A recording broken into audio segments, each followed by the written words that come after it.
Welcome, Internet, to the Play Some Video Games podcast. It's your boy, Dad Ninja Dev, joined as always by Donnie Eat the Hype Reese, the not PG one, Mr. Delvin Cox, and all the way from SoCal himself, Internet famous Chalfie. Podcast legend. Podcast legend? Yeah, there it is. What's up? What's popping? What's good? What's going down, everybody? It's a great evening tonight. We got a new Kendrick Lamar that dropped. So, he's not done fucking with people. Definitely academics. He is about to die. Oh, what's up, SA? Orale, SA. On the way. You're looking like a cholo from Grand Theft Auto. Just waiting for him to stand up with the long socks. Yeah, I'm out here in Los Santos. I gotta say, hold on, let me do some push-ups right now. He got somebody in his basement. Neighborhood is right outside. Not in the garage.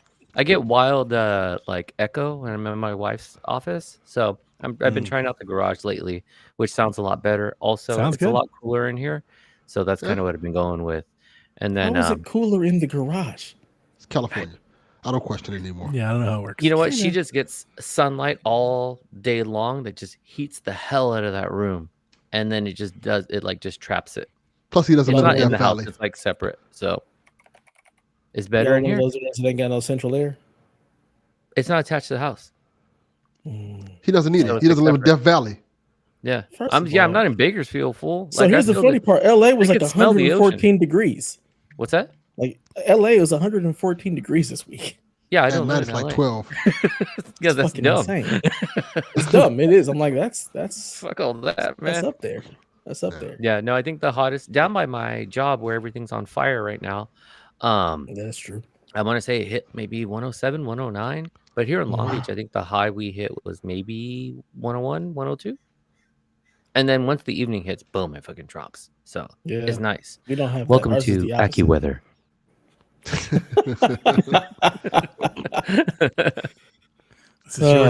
is your weather on the nines. That's what we do. We got a signaler on the 101.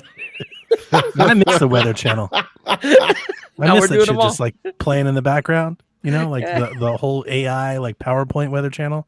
Not when they actually had real people talking. They just put up words, little background music and shit. Just a Chiron running.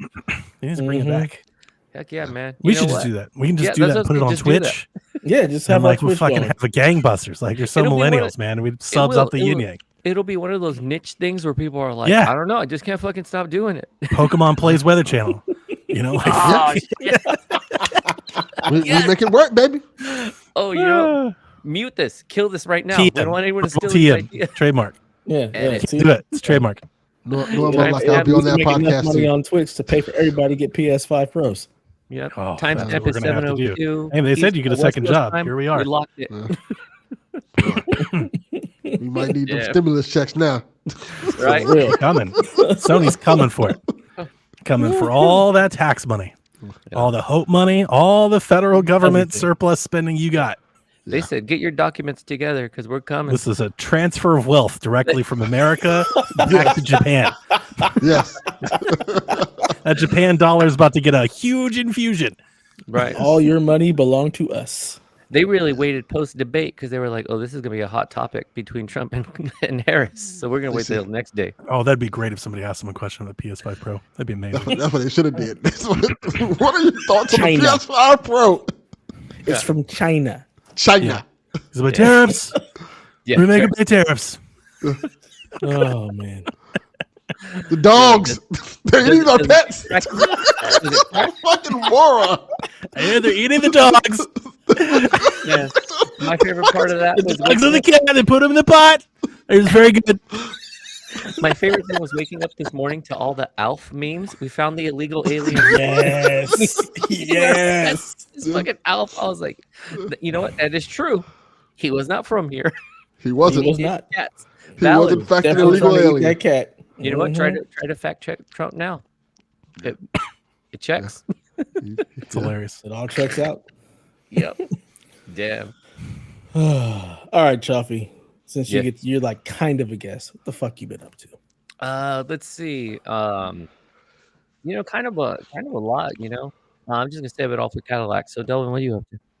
I'm just kidding. So no. Not here. I actually had a fun experience over the weekend. It's the first time putting my car in a car show. Yeah. And that was really really super exciting. So like in the morning, pulled up, and it's like it is as California can be. Fucking sunrise coming up, palm trees. And so I'm just kind of chilling. And then it was like, oh shit, this is happening. Like I'm maybe like 20 cars deep in the line, and then you just hear in the distance like the first boom, and then each car, like, so it's like the sound just coming further, so each one of it's just like starting up our car. And it's like that was really fucking cool, because it's like, all right, we're doing this. And then just finding the place to like park and like station in. And I was there, like we were able to start parking at 7. The event was from 9 to 3, and I got there like a little about around 6, just to make sure I had a space. And I had a really good space. I was like in the center of it all. And I think what was most like exciting to me that it didn't even dawn on me was that like, oh shit, people are going to be taking pictures of my car. And so kind of seeing other people appreciate it was like, because I was a bit intimidated, where I'm like, I know it's not a perfect car. The engine is clean, but it's not show. Like nobody gives a fuck about a 327. They want to see an LS in there, like they want to see different things. But my car does look nice. And so it's just seeing people come up doing selfies, or people with like real pro equipment, like doing stuff. Like there was one dude, I took a picture of him because he came back about 3 or 4 times during the day just to hit different angles on my car. And I was like, oh, that's kind of like, he's into it, So it's just the appreciating people appreciate my car. And one of my teachers lives in the area where they had the car show. So she walked on over. We talked for a little bit. One of the guys I work with, he came up from Orange County, hung out for a bit. And then eventually my wife and my daughter, they came and hung out. I would say the only negative was it was just hotter than a bitch on Sunday. So I got a mild deep tan, mild sunburn, but not enough to be like, oh, I'm itchy, So I was good to go. But that was like super fun. Now, Donnie, you've done this, right? Several times. I've gone to maybe 6 or 7 car shows. Was your experience similar? Yeah, definitely. I think it's different because we have very different cars. Mm-hmm. You have a very classical, appealing car. Everybody loves Chevelle. Yeah. New school loves Chevelles. Old school loves Chevelles. If anything, I would be impressed that like the feedback that you would get, I would imagine, would be from those people telling you what you should do with your Chevelle, right? Because people, you make it modern and put like some rims on it and some 20s. Oh, because you can play it in so different ways. Or like some old dude who's like, I hate all that shit. Like keep it original. Stock. Yeah. But out in Cali, where like the mod scene is so big, I would imagine that it's a lot of new school folks. And maybe, I don't know. What was the lay of the land? Did you have a lot of old heads? Or was a lot of what? So this event very much, imagine it more like a street fair. So it's not like you kind of sit and watch, like you're not posted up next to your car. Everyone's kind of cycling through. Yeah. You go down one street, up one street, yeah, and then it's like along the beach. But the cars were a variety. Like you had from lowriders to resto mods to like full blown. Like so I haven't been to anything like that. Mm-hmm. We have shows like that here. Most notably, we have like the cars and coffee like meetups where everybody just brings anything, and it's like a mix. I never go to those because they're Sunday mornings, and I'm always doing Shack. Yeah, I've been invited a dozen times, and I've just never gone because of Shack. And so this one felt like would be like an elevated version of a cars and coffee, because it wasn't like every car was in. So we weren't seeing foreign cars or like trucks. Fucking drifters. Yeah, if you had trucks, you had like a C10, like the square bodies. So it was more like that. So you had cars that maybe the stuff that I've been to, it's just a lot of old people. Like I am by far usually the youngest person there. Yeah. No, this was more often than not. But my car actually speaks to that crowd. I think a lot of young folks hate my car. Young folks, what the fuck is this ugly thing? Yeah. They hate it. They hate it. It's old people. Yeah. Old people absolutely love my fucking car. Yeah. Especially like really old people. I find like a 75-year-old woman who like went on a date in my car, she lose her shit when she sees my car. Yeah. Like I've had so like, especially they always lean in and they always love that I have the CB radio in it. Mm-hmm. Oh, you know, like that takes them back. You know, they love that I haven't touched it, that it's original. Like, let's see, I can lift up over here so you can see, because there are unique pieces to my car. So you can't see it right now. Maybe you can kind of see like the tail light is chromed out. So that's one thing that stands out. Then on the front end, on the hood, this part right here is chrome. And then you can't see the steering wheel, but it's a very tiny, like if you were to make a circle like this, that's the size of my steering wheel. And it's the old school chain steering wheel. Oh, that's crazy. Yeah, I'll drop it into the chat later. So those were things that really caught people's eyes. You know, they'd walk by and see the chain steering wheel is the move. So they were just like, "Oh shit, like that's crazy." And you could still get a chain steering wheel, but to have one that's very small, and it's like when my dad had it and he drove it as a teen. It was a lowrider, full hydraulics and everything. Yeah. So it's like that's the steering wheel. Like I keep it for nostalgic. It's not the most practical steering wheel, but it's just more like when I was a kid, that was the wheel in the car. So that's the wheel I keep in there. Yeah, mine usually gets entered into like the most unique, you know, like those sorts of things. It's never at like top of show a car. It never will be because it's not a show car. One, it's not particularly valuable. Like your Chevelle, your Chevelle is actually very valuable. Yeah. You know, if you have an original Chevelle with the red engine and stuff, you could be talking about a $50,000 car. Yeah. You know, like it's mortgageable. Yeah. The highest I was offered was 36,000. Yeah. And it's still it's still the red 320. But my car is always like a novelty. It's like a throw off. Yeah. You know. But so that was like the big highlight for me, and so it's just been like kind of riding that high of like excitement, and then, it is fun. I like how much I learn from them when I do go, because at the car shows people are particularly chatty, which is something I wasn't expecting. I was expecting, and there are those people that just sit there by their car and like they don't want to talk. But if you sit by your car, you will undoubtedly have somebody walk up to you and ask you about it.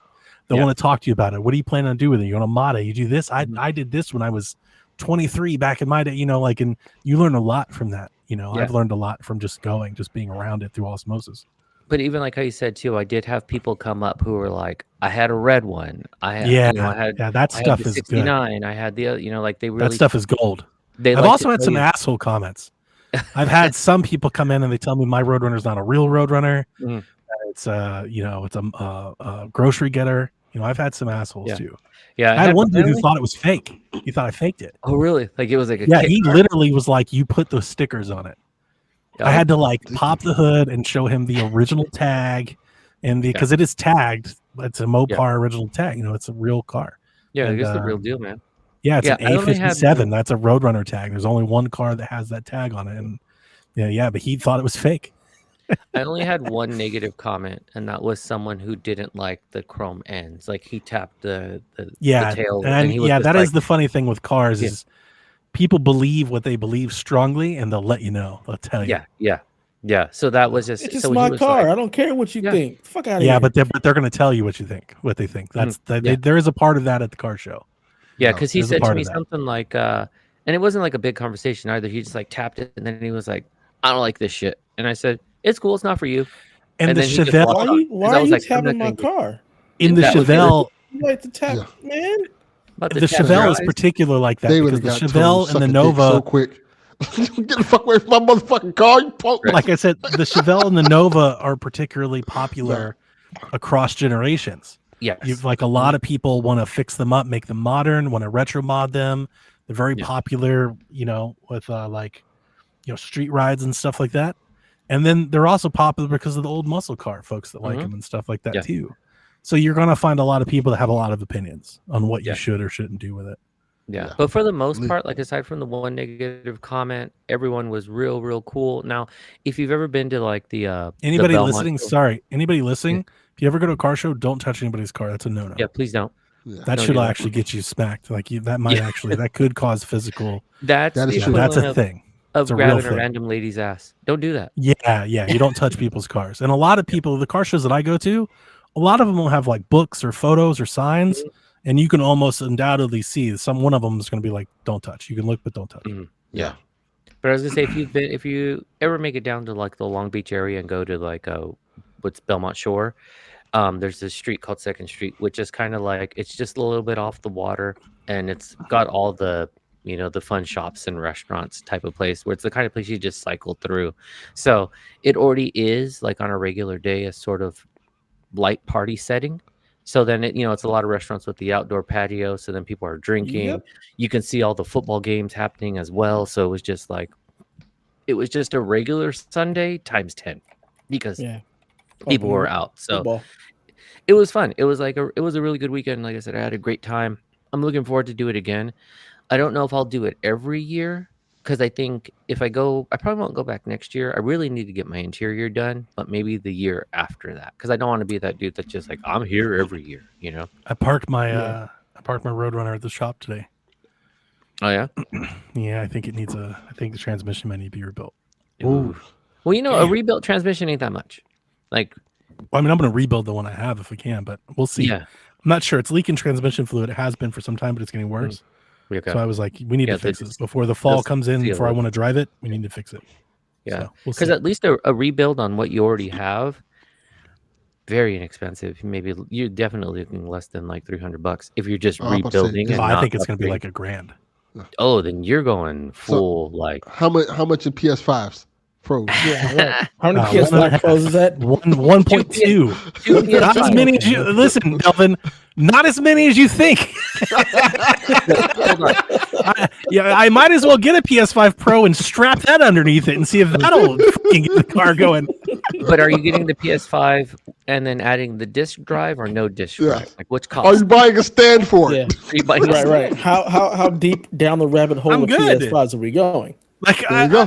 Perfect. I'm already set. I got this stand. How much can you trade that in for on top of that 410? We're about to find out. Donnie wants to wrap up this show so he can make some money. He's like, not for the Pro, but yeah, I saw that number and I was like, oh, wait a minute. He's like, I got to finish Astro Bot.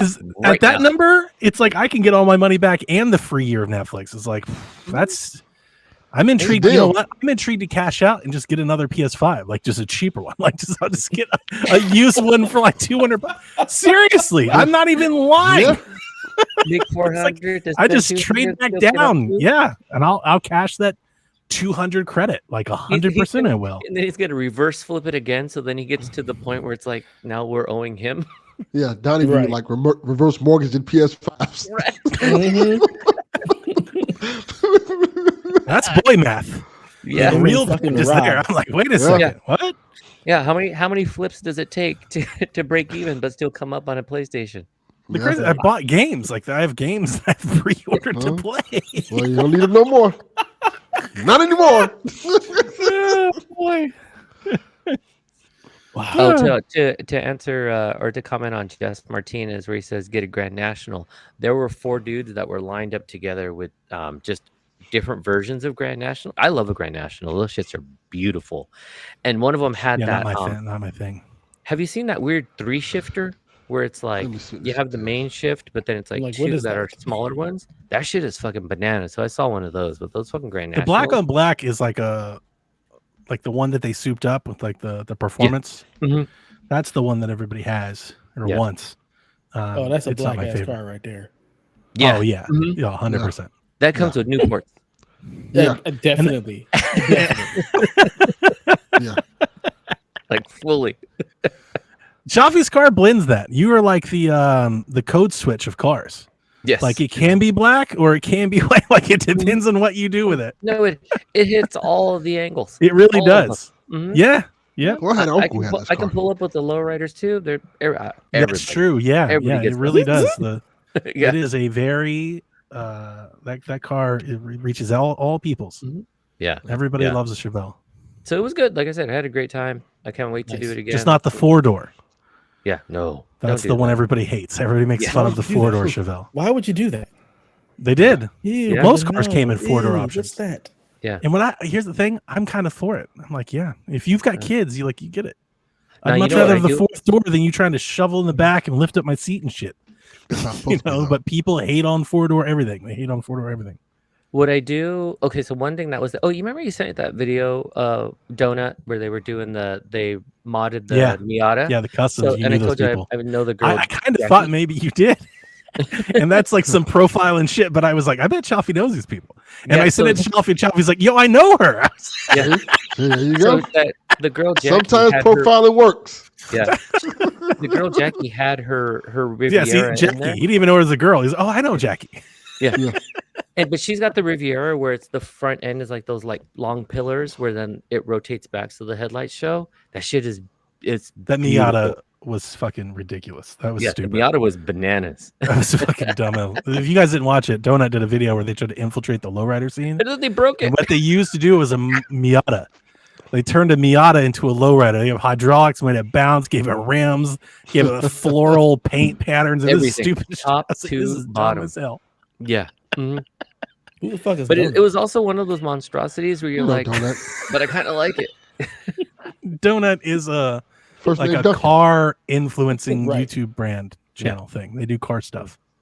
They're in Forza. They're in Motorfest. Like they also do games. You know damn well Dev don't know that. I know. You keep saying these words like we're just supposed to know what the hell you're talking about here. Anyway, I'm sure we've ruined Said everybody. Gran Turismo. You People better are have up an there here idea. for the PS5 Maybe. Pro, not 25 minutes of car talk. Listen, We are if here for whatever the hell we decide to put on. Goddamn right. PSVG is about. We do what we want. Yeah, lucky we didn't start the podcast where I want to start the podcast off. Y'all have really been mad. I mean, that's why the show name is Some Video Games. Yeah, we you're do. lucky if you We get a definitely couple. put the sum in place. Yeah. Yeah. At some point, we're gonna get to it. Not right now. Yeah, no, right now. We Some good. point. Eventually, maybe. Yeah. If you're nice about it. Yeah. But so that's me in a nutshell.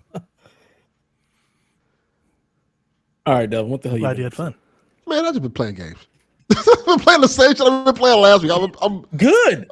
I'm Yeah, glad I'm you're playing, playing games. Right. I think I'm like 15 hours in the Outlaws, which is like the most I played of a game all goddamn year. And I'm still in like in the intro area of it. Having a lot of fun with that game. That game's fun as fuck. Once you start figuring I'm shit glad out. you're liking it. Yeah, I'm enjoying it. I'm enjoying it a lot. I'm playing that. I'm playing I got NBA 2K like I do yearly and don't play it. GameStop robbing you on the shelf you with yearly. Their 2Ks. Here's my so I can sit there and I was playing Astrobot and my daughter looked at me and she's like, yeah, I want to play that. I'm like, well, guess I lost that game. You bought a physical? Yeah, I bought a physical. Because I knew she was going to eventually ask me to play it. Why wouldn't you just buy it digitally? That way you could both be playing it. Like at the Because same my time. son is the same. My son would be asking me, because my son plays on my console, my digital version as well. So that'd be a whole mess of all three of us trying to play the system. Doesn't he have his own? But yes, I have better games though. I buy everything. So he's like, yeah. Do you not share the game? Are you not doing the family thing where he can log in and play your? What the? He does. What is happening in I your was, house? I was like, I'm he so does. confused. what year is does. Delvin living in? He does. I don't know. But I don't know what the fuck he does, but for some reason he does it where he changes my PS5 from the primary one. So when I try to play it, if my internet goes out, like, oh, guess you can't play your PS5 no more. Like, oh, fuck you. No. Oh my god. Yeah. So you need to just make him his PS5 would be your primary. Okay, would be the primary PS5, and then anytime you log into your PS5, you can play whatever games you want. It has nothing to do with it. Yeah. It doesn't work. You run a PlayStation podcast, sir. Do I? I've been trying to get off it for years. I've literally given it to Snurps, and he's like, no. Does it run? Does it run? It kind of walks. It hobbles. Jesus.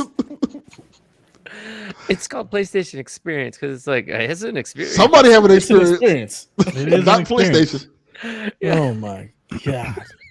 But yeah, I bought a Hell, physical man. copy. She's playing it. She's enjoying it. So they're just walking this disc all around the house. Right. Yeah, pretty much. Acting like it's like 2005. Blockbuster. Yeah, Right. Here, take the copy. Just ridiculous. You go. We have a better way of doing this. But I'm fine. 'Cause I have plenty of shit to play. I'm playing Outlaws. I'm not playing NBA 2K. Dev and Donnie bullet me into buying Space Marines. So one day we can play together. You ain't playing together. I told you I wasn't playing that shit with you. I told you I wasn't playing that shit with you. You're gonna play it with us. Hey, Why not? Yes, Where's we'll find a way. The CNN We'll fact checker on Delta? We're gonna do it for the 7. We're gonna do it for the 7. That's not true. Yes. we had a good time with Hive Busters. We can do this. Yeah, again. we had a lot of fun with Hive Busters. I don't like playing. And then y'all ragged on it. I'm not playing the games with you guys. we got mad at the ending. We were like, "Where's the rest of the?" We were mad. Yes, we were mad at the ending. That's a different story. We're like, hey, we enjoyed the hell out the game. We were just like, mad at the ending. Like we want more. They're like, "Hey, go play somewhere." I'm like, what? What the fuck? Where's the rest of it? We wanted more. That's not a rag on the game. We wanted more. That's how much we enjoyed it. We enjoyed it. We had fun. So I got that. I got I'm having a good. I've been having a good week this week, man. Everything's been excellent. Pretty good. Can't complain about things, you know. Just got my tickets to go see Transformers 1. Yeah, play some video games. Mm-hmm. Go watch Transformers 1 this weekend. Excellent. Is it? Yeah. I know my son really wants to see that. Tell him to come down to Miami. I'll take him. Okay, so what's the story with Transformers 1? Because I've only seen the poster. What's happening with it? It's supposed to be a prequel to the original Transformers series, telling the story of Optimus Prime, Megatron, and Bumblebee's relationship before Megatron turned bad. So it's essentially Star Wars. Okay. It's the prequel story. Without the father thing. Yeah, it's the prequel story of Megatron turning evil. Kick it? Yeah. Huh. They used to kick it. They was tight. They were best friends. They were like brothers. Okay. And eventually one of them turned into the ultimate bad guy and takes over the world. Then Cybertron gets destroyed and Optimus Prime goes to Earth and all that good stuff. I'm excited for it. I wasn't at first until multiple people who are Transformers fans say, "Hey, this shit is dope. You will like this movie a lot." Yeah, based on that first trailer, it was kind of like, but some of the later trailers, I'm like, okay, wait a minute, we're going some places here. So I'm definitely excited to see that with the kid. I've only seen the poster, and I was like, this shit looks mad corny. But I thought the same. Mm-hmm. But what I'm hearing from like different avenues, people are like, from the voice acting to the story, like people have seen already previews of it. Really good. It's really fucking good. And I was like, for real? I'll just wait for Delvin to buy it on Vudu so I can watch it later. That's literally what Shafi does for everything. Mm-hmm. He just waits till I buy it because he knows I'm gonna buy it. So instead of going to the movie, like, I'll just wait a week to buy it. Yeah, just watch man, I'm not a fool like you. I'm not waiting for someone to hand me a disc. Like it's available digitally, and so I'm gonna log into your account and use it. And just watch it. Right, so what I'm gonna need you to do now, Delvin, is go ahead and link your Vudu to a Disney account, like their little movies account, and give me that access so I can have that as well. I can link that to Disney. I know it's linked to my Amazon Prime account. Mm-hmm. I know I can link it to the Disney account. Huh, interesting. Yeah. You can link all. Wait, but isn't that only the movies anywhere? It's not like you can't get it on your Disney Plus, right? No, it's just the Movies Anywhere app. So you just download the Movies Anywhere app, you log in as Delphin, and you have access to all this shit. Mm-hmm. Yeah, because you can link your Apple TV. Everything goes to Movies Anywhere. Yeah, which is a lot. I have a lot of movies, and the first season of Pee Wee's Playhouse. Because I like Pee Wee's Playhouse. Tight. So random. Yes. Yeah. So random. I think I bought when Paul Rubens died.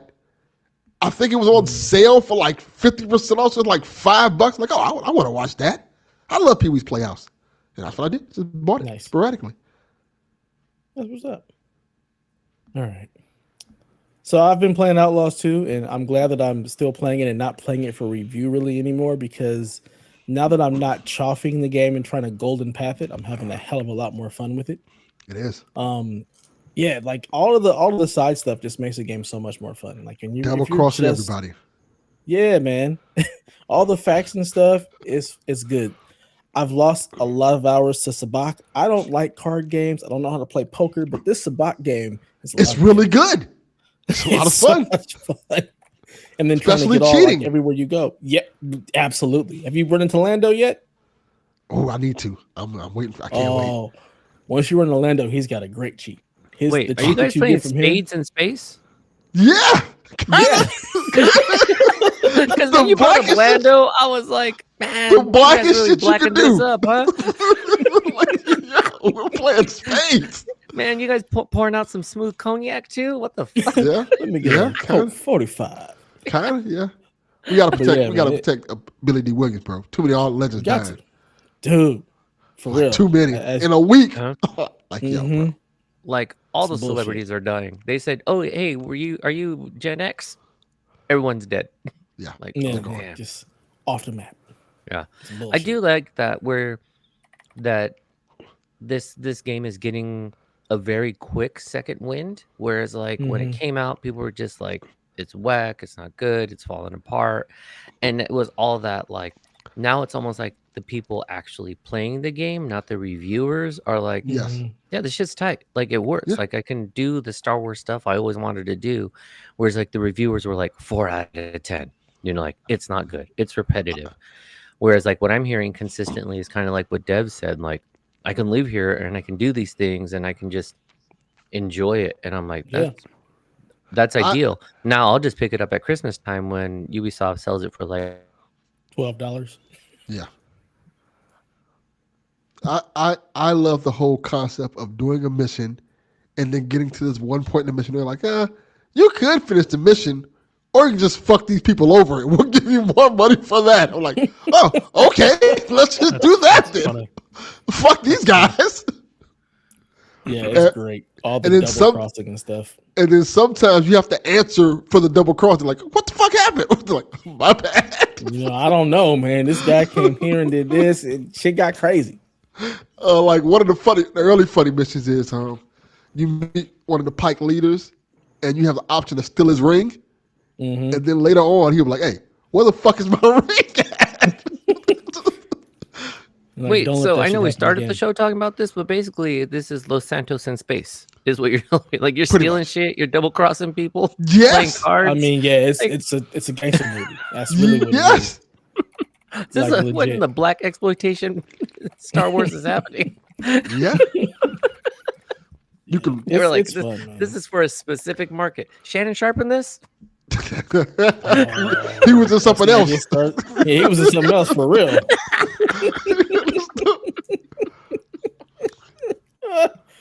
Oh God. Yikes. But yeah, I'm having a really good time with Outlaws. It's great. I just keep going back to it. I've gotten to Tatooine, which is like, Star Wars fantasy for real, because you're on the desert planet that everybody's familiar with. So that's been fun, dealing with the Hutts, and can't wait to actually finally run into Jabba. Haven't run into him yet, but just the gameplay loop is starting to be more fun. I'm opening up more options, more things I can do, and it's making the game like that much more enjoyable. And I haven't even gotten to like collect everybody and get the heist, so I'm having a lot of fun with it. I think the thing that probably turned people off from it is they start you off so goddamn bare bones with like nothing, like literally nothing. Like you just got a blaster and a hope and a prayer. And as you progress your steal, it's like, oh, this is fucking cool. Like you can talk your way out of situations, you can stall and do all these other cool things that add so much to the story and the stealth elements of it. It makes it a lot more funner than at the earlier levels. Like you're just playing and you get caught, that's just game over. Like, that's not fun. Yeah. It opens up a good deal. I mean, the beginning of all of that stuff is really just the tutorial. That's really what it boils down to. But once you kind of get into the open world and start being able to do stuff not in the order that you need, that you're supposed to, and then once you get to like the real open part, you can go to any planet in any orders. There's no real like linearity of how you have to do stuff. You have way more options, and that just adds to the fun, in my opinion. But I agree. I'm gonna keep playing this shit as long as Donnie lets me, stay logged into his Ubisoft account, because that's what owns the game. I'm not using it anytime soon. I will say this. I got this thing here. I got this little G Cloud that I've been. Oh yeah, how do you like it? Excited to hear about that. I mean, it's pretty cool. I haven't had a whole lot of time with it because like my portable gaming just doesn't really exist. I keep taking it to work, thinking I'm gonna have time to actually mess around with it, and I just have not had time. Yeah, I've really only played. Yeah, I'm working through my lunches.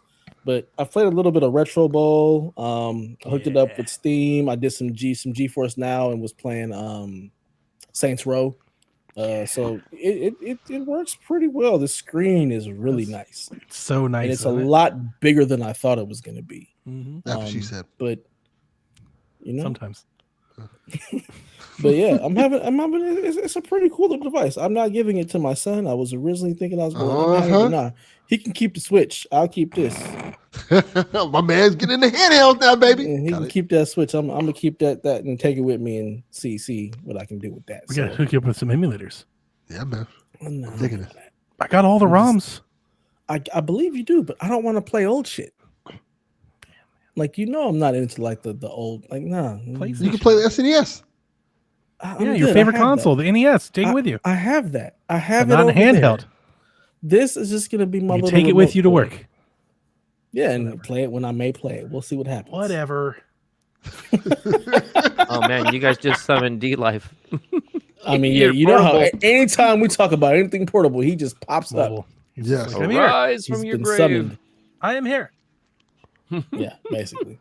But yeah, that's it. And yeah, I played about 15 minutes of Space Marine 2, and that is a Donnie game if I ever see one. Yeah. Jesus Christ. It's the beginning, just the intro, I was like, oh God, I know why Donnie loves this.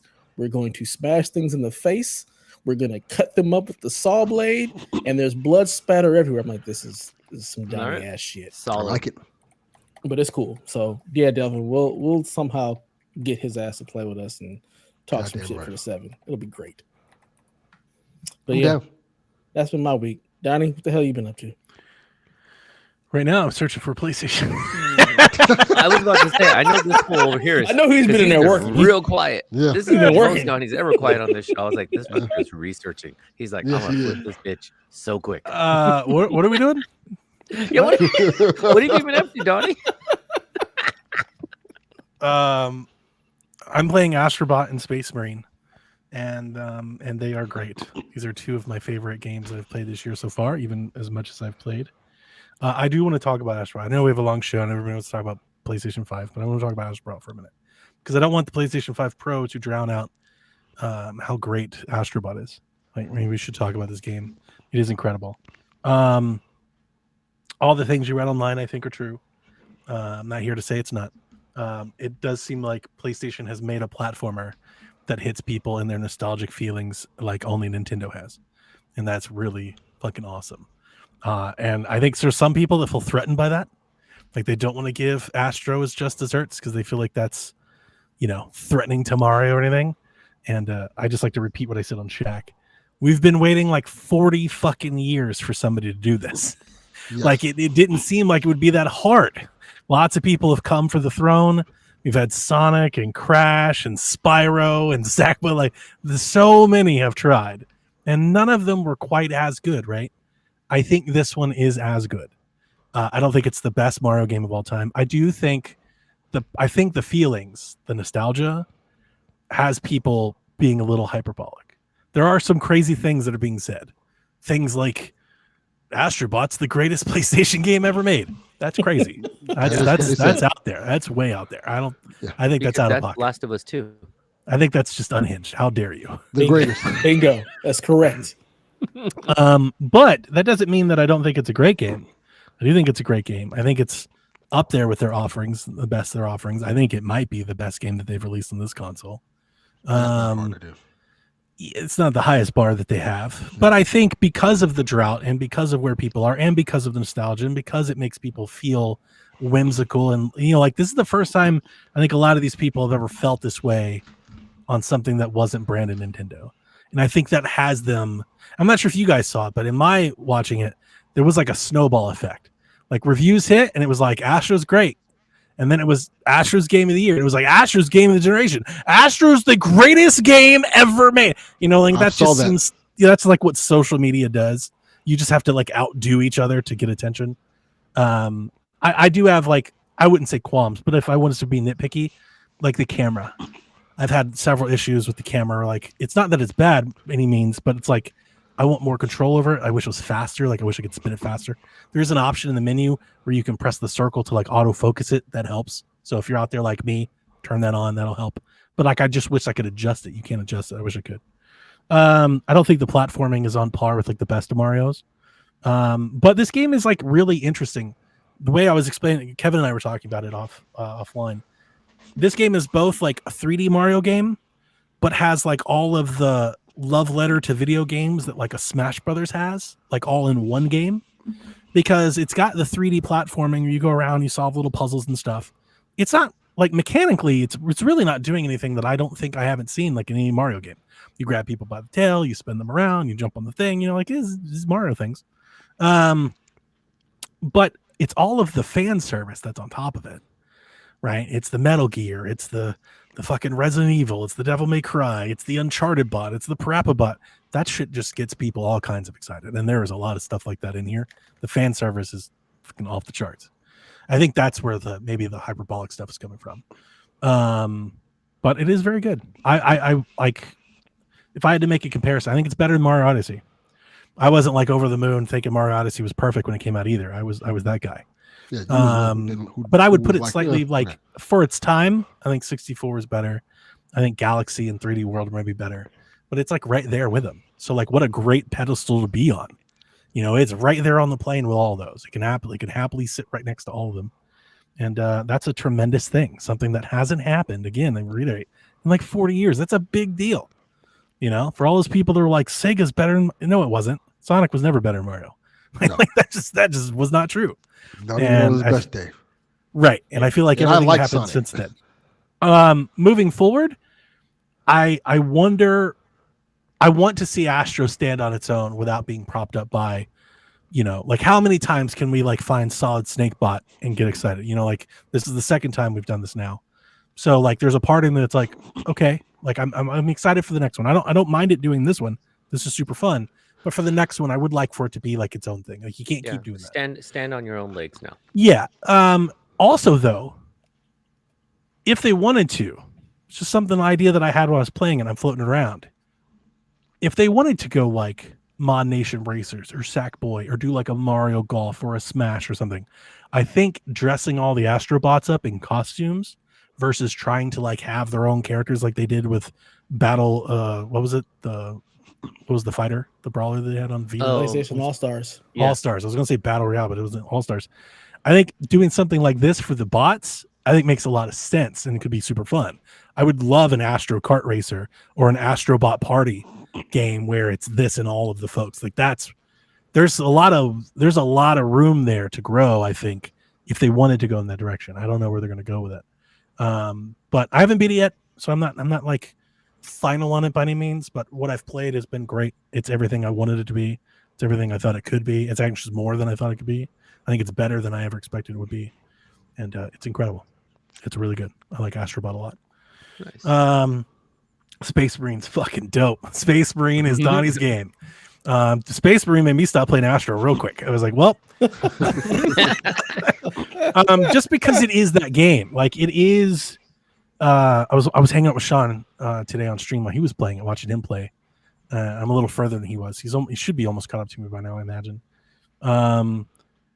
Space Marine reminds me a lot of, it is Gears. Like that's the thing everybody's gonna say. It's like Gears, and you're hulking around and stuff. Now, it doesn't have the cover system. The enemies don't react like it. You don't play it like Gears.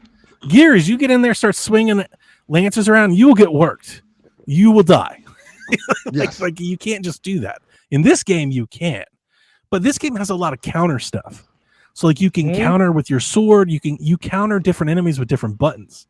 And that way it reminds me somewhat of like the best analogies I could do is it's like a shooter, but like if it was like Devil May Cry kind of. Because like different enemies have different attacks that you block with different buttons. So I've never felt like so engaged on a controller in a shooter like this.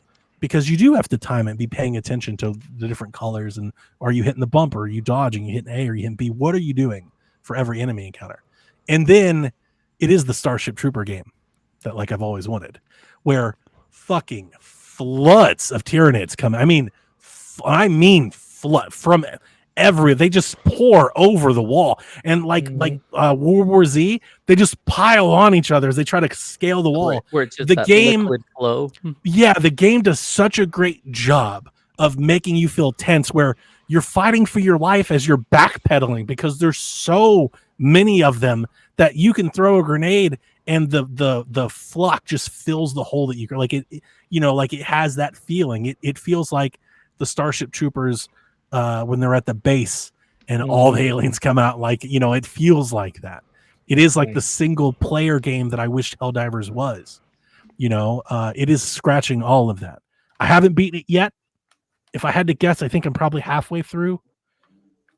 I've heard from the people that have and the things that I've seen online that maybe its biggest fault is that it's very short. I think the campaign is like 5 or 6 hours. But there is PvE, there's PvP, so you can play multiplayer, which is what most people play Warhammer for anyway. But I'm here for the campaign, and it has not let down. I love that Titus is back from the Death Watch. It ties into Bolt Gun. I am by no means a Warhammer aficionado, but my time with Warhammer has been documented here. I wanted to get into it. I started playing Bolt Gun. It led me to Space Marine. I played a bunch of others, and it led me to be very excited for this game. I feel like I've been trumpeting it all year. I've tried to be a champion for this game, and I'm excited to see people. I feel like people have been won over, because all year long when I was talking about it, it didn't seem like anybody gave a fuck that this game was coming out at all. But then it comes out and it's good, and I see a ton of people playing it. And if they're not playing, I've seen a ton of people wanting to play it, which is something I wasn't seeing like a month ago or this summer. I wasn't seeing any of that. Saber outdid themselves. Like, it'd blow your mind if I told you this is a Saber interactive game. This is the people that made NBA Playgrounds. Like, it is very good, and it's very pretty. It's epic in scope. There are so many times you see the horizon, you see it's Destiny, you see galaxies and planets and spaceships and explosions, Tyranids coming over the hills, and you're like, holy shit, like, this is it. It is big. It has that big grand feeling. I love it. I just jump in there, start swinging a fucking chainsaw sword, like, get some. It's awesome. Nice. I can't wait to get further into it and beat the shit out of these Tyranids. And then bring Delvin along with me. We can murder things together. It's going to be great. Nice. So I'm having a blast. I'm having a lot of fun playing my games this week. I've just been bouncing between those two. Very nice. Well, we have news. Good dealing. Boy, do we. Yeah, what happened? Let's get into the news.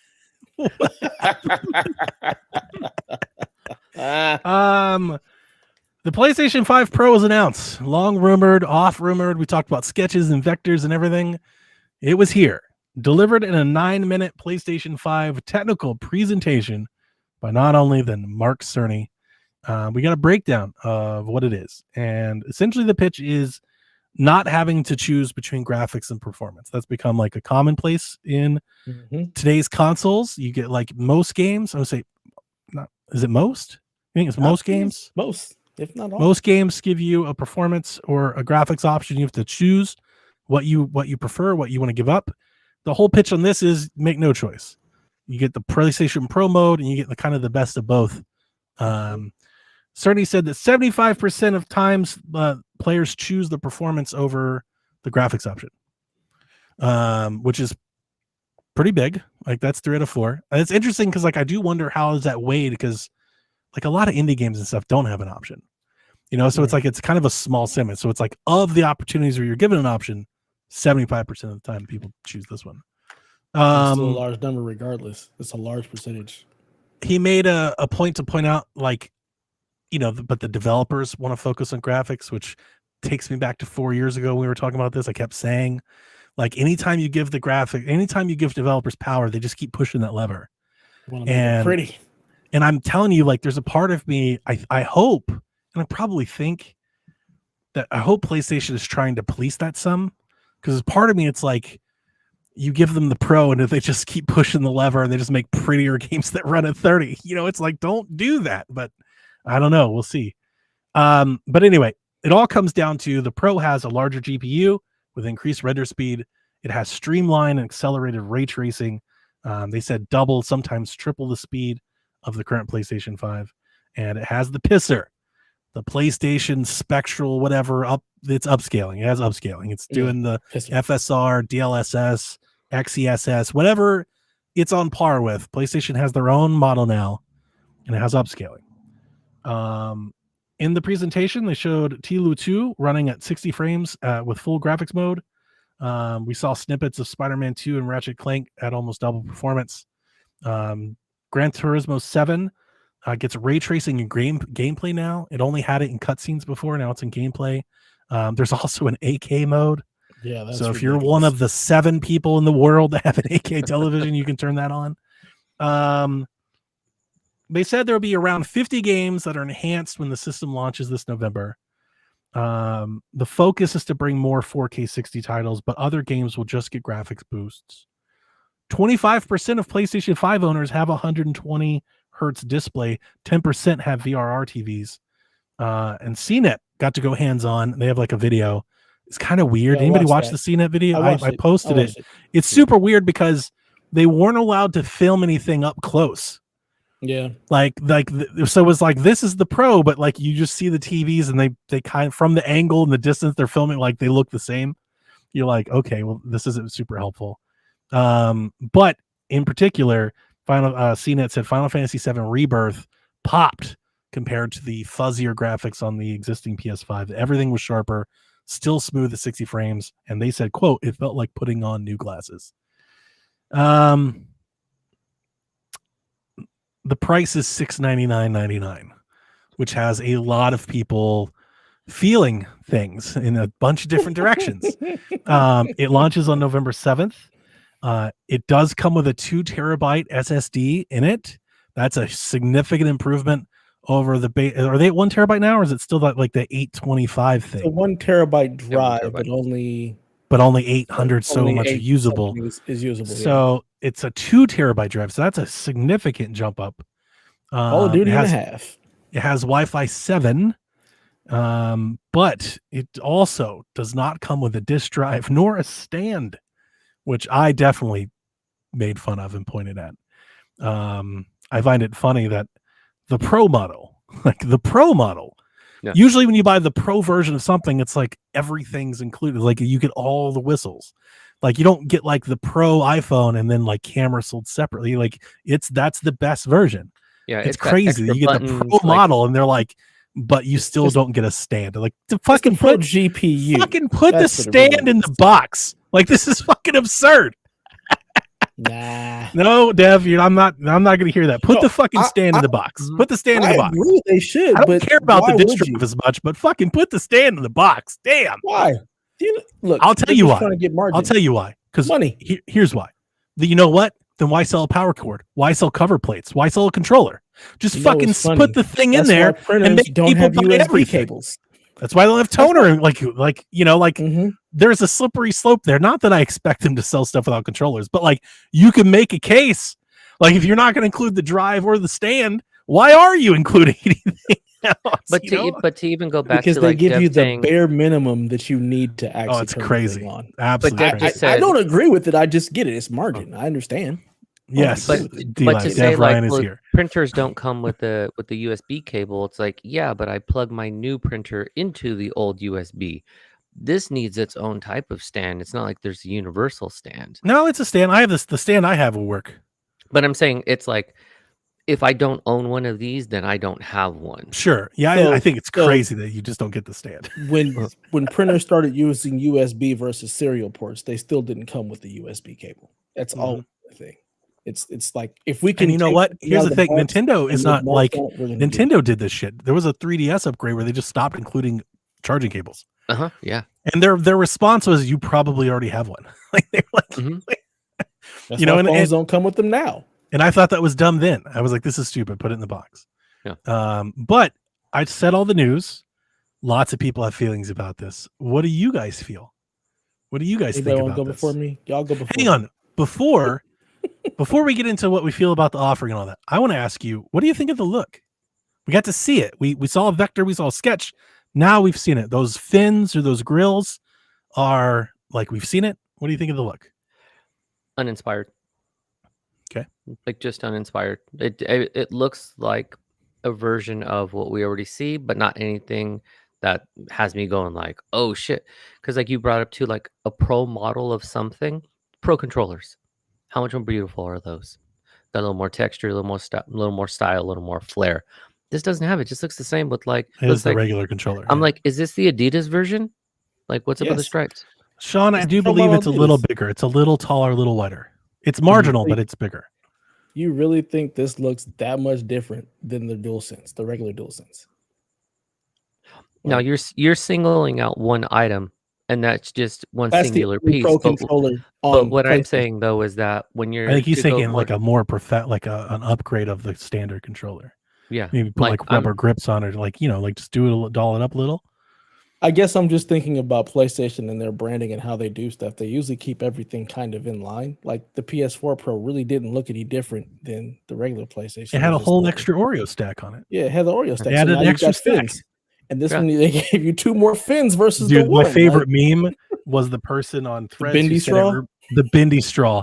It looks like somebody yanked on it. I was like, oh, I can't not see it now. But to even bring up the PS4 Pro, it's the same thing for me too, where I was like, where's the flair? Where's the style? No, that I disagree. Well, the style in the console, yeah, I agree with you there. Yeah, but the PS4 Pro made a lot of sense at the time. 4K. Oh yes, but I'm saying when we're talking, your question about was style wise. Yeah, we're still staying on style. I got you. Yeah, I got you. Yeah, I think it fits. It just they're keeping what the design language is. I wouldn't expect them to deviate too much from that. Like, this is what our design language is for this stuff. It all fits. It looks like just the next iteration. It's bigger than the other one. It's got the extra fin. It looks like this is the bigger, beefier model of this.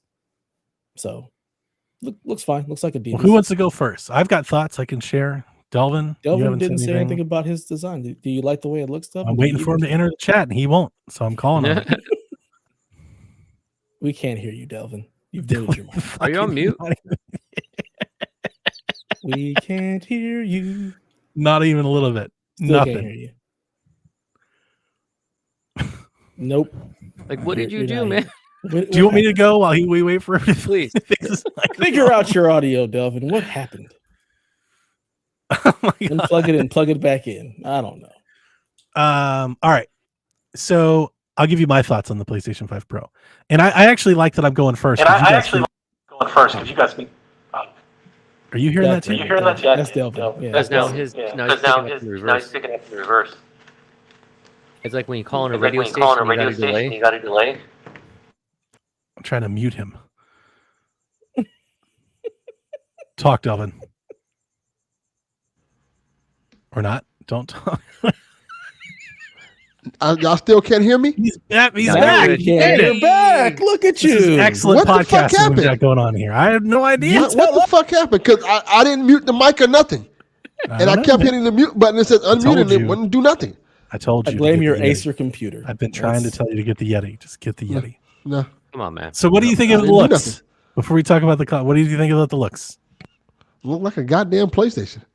It doesn't look spectacular. It doesn't look like it. They didn't like redefine the system. It just looked like, oh, here you go, close enough. I get it. Would you like to kick us off about how you feel about the console? Yeah, I can. I'm gonna be honest. I expected this.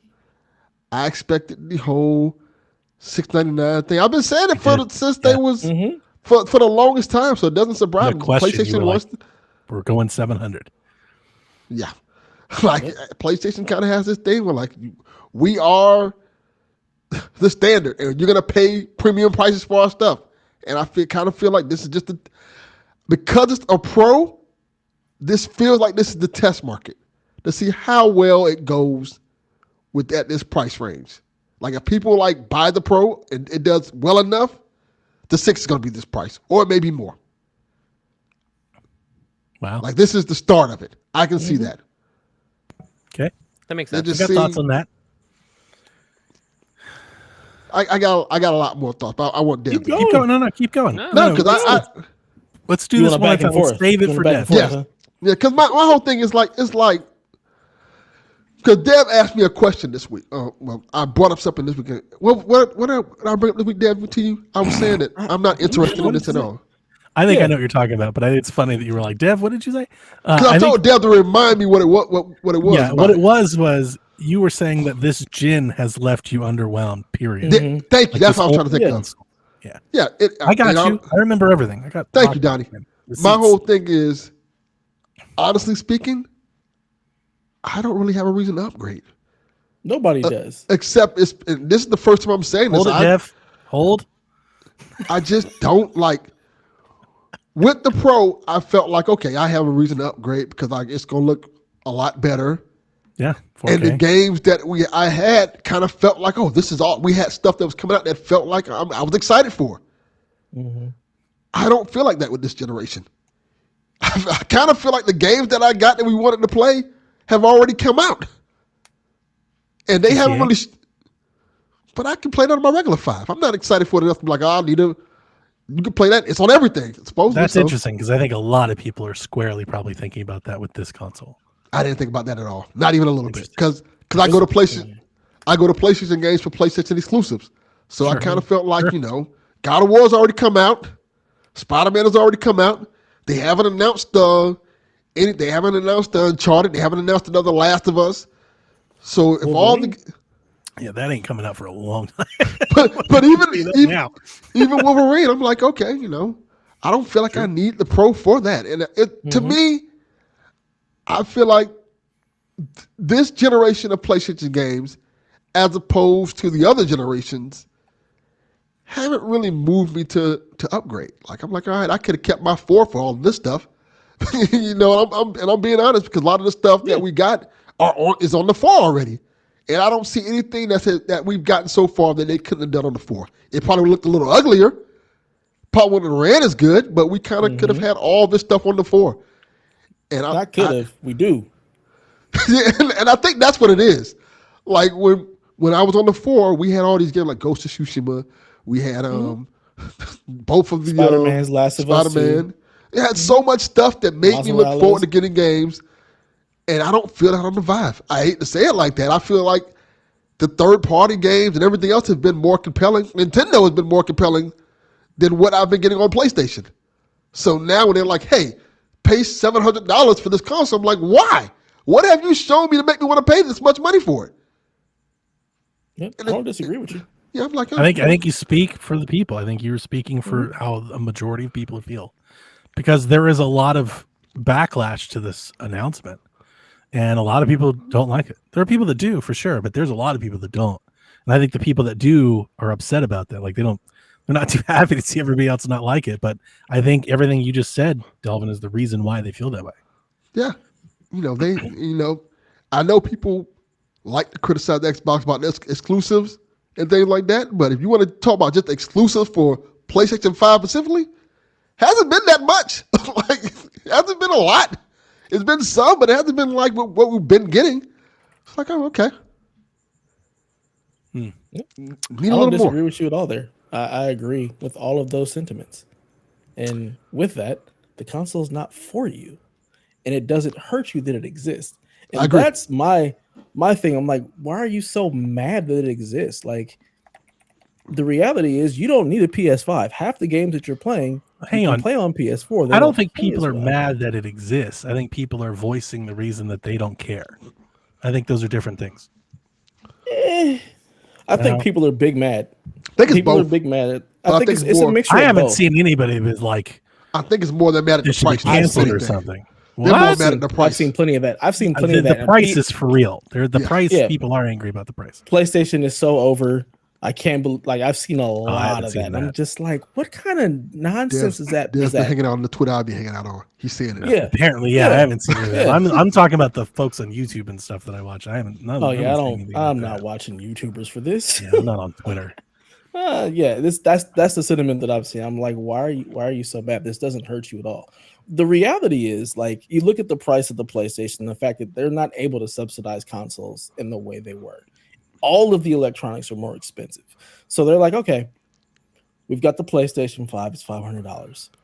Let's go ahead and release this bigger, badder thing. It's basically just a GPU upgrade. It's like buying a brand new GPU for your PC, around the same exact cost as well.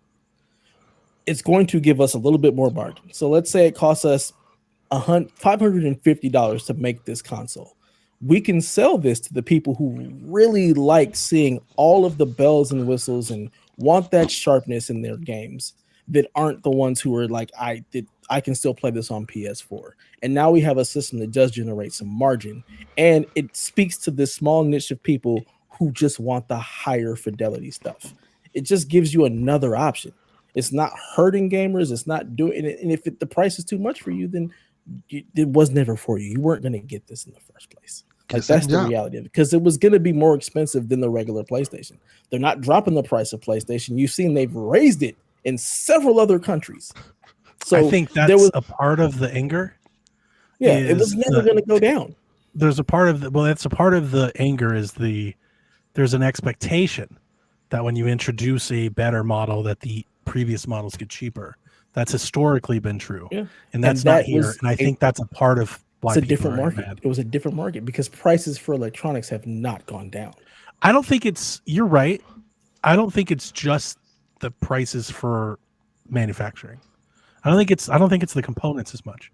They haven't fallen like they have in the past. Yeah, but I also think I'm talking big picture, not just like PS4 to PS5 comparisons. Mm-hmm. Me either. I'm talking about because I have to buy computers gaming all the for the last 30 years. Like the GameCube was $100. The reason that consoles were so cheap is because you'd give the razor to have them buy the blades, right? Mm-hmm. Yeah. The games were where the margin was. And I think we've seen that shrink. And now they can't afford to sell the hardware 1,000% with such a low margin or at a loss, because they're not making up for it as much as they used to on the other end. As the games cost more to develop, they keep going. But here's the thing about that. For the last 2 years, we've been talking about this because this has been all the rage, all the layoffs and everything. Here's the thing about that. It's almost like a self-serving fate, because we hear these companies, like these figureheads, Jim Ryan, Phil Spencer, well, the games cost too much to make and then cost too long to make, and we've got to find growth. You can't roll that back while keeping everything high without facing criticism. You can, but without facing criticism. Like there's a part of people that are like, well, just make shorter games. Quit chasing this stuff, quit doing that. But if you do that, are you going to make the games cheap? You're not going to do that. No. So then people are going to be like, no, you did all this. You raised all these prices because you said this. Now this isn't happening. So where's the return? And there is no return. The return is that's our profit. We're just going to keep that. The reality, even making those shorter games doesn't cost that much less at this point. Like, I'm sure Astrobot cost significantly less than Last of Us. It did. And they charged less. You could make more Astrobots and less Last of Us. Was Astro 70? Was Astro $70? I bought it. I don't remember. I just bought it. No, it's I want to say it's like 59. Maybe it's 49. 49. It's a little bit cheap. It's not a full price game. No, I don't remember.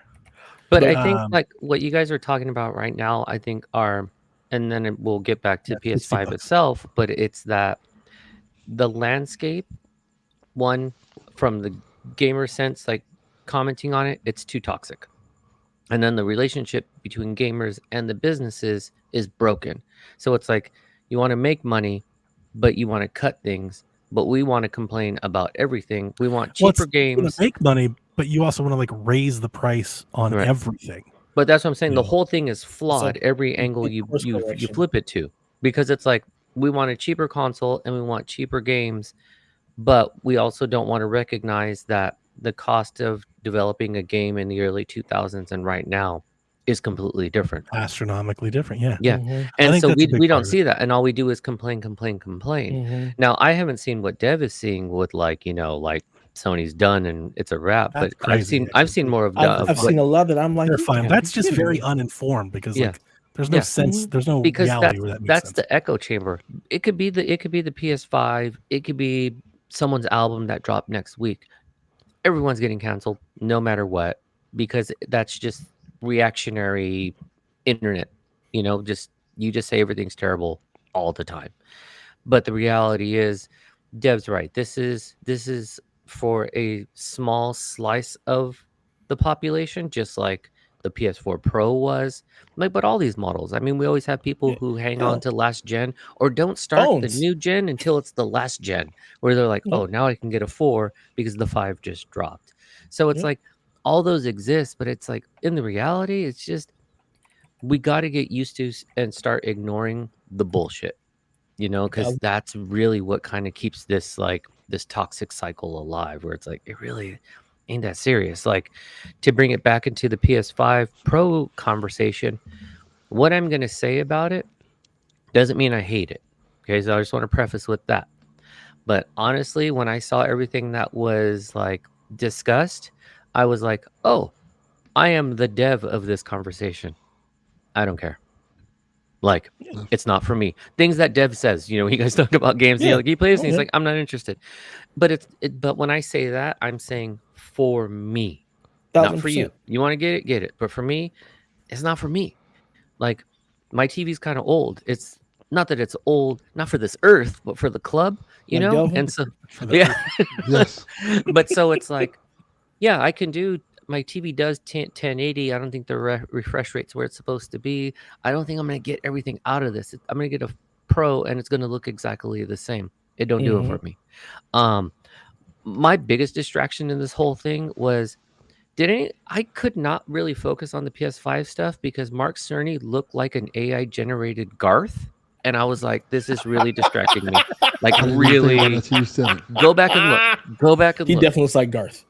But AI generated, because he had a sheen on him. Where I watched the 4K version of the YouTube thing, and he actually looks like a human person instead of AI. Yeah, that's that's a whole other aspect. Yeah, that's neither here nor there. But like my things that I saw, where it's like, okay, here's the big one, and this is where I felt getting burned from Nintendo over the years, where now I'm not so quick to buy their stuff. A lot of promise, not a lot of payoff. They kept saying can. This can do this. This can do that. Just like when the PS5 came out, there were a lot of things it can do until they changed the box and said, yeah, it's not gonna. It can do 60. It ain't gonna, but it can. It can do 8K. Yeah, it can, until they took it off the box. So it's like, it worries me when they provide a lot of can statements, because I want to hear it will, it must, because it goes back to Donnie's conversation when he said, like, are they going to he said something to the effect of, are they going to put like boundaries or parameters? Because I think there needs to be a firm, like, this will do 60, this will do whatever, I think they will all do 60, because most of the games on PS5 until they don't run 60. Until they don't. So I think that's the whole purpose of the Pro modes. And like, one of the things, I was reading a lot of the stuff and watching a lot of the articles, like a lot of the games are going to have like multiple modes for Pro, where you have kind of like how we see now, where you have like the 40 FPS fidelity mode, you've got the 60 FPS performance mode, and then you have like the quality mode. I don't think that anything on Pro is going to do less than 60 frames with a quality button. So like the same like quality 40 FPS that we get now, that quality is now quality with 60. And then you have all these additional modes. And that's the cynic in me speaking, because like I said before, we, from Sony directly in this conversation, we've heard a lot of can over the years, only to hear, I mean, it can, it's not gonna. If the developers decide, it could. And I feel like we're fed a lot of hope, but is it? I'd like to see it when it happens, and if it does, fantastic. And for those who buy it, love it, enjoy it, have a great time with it.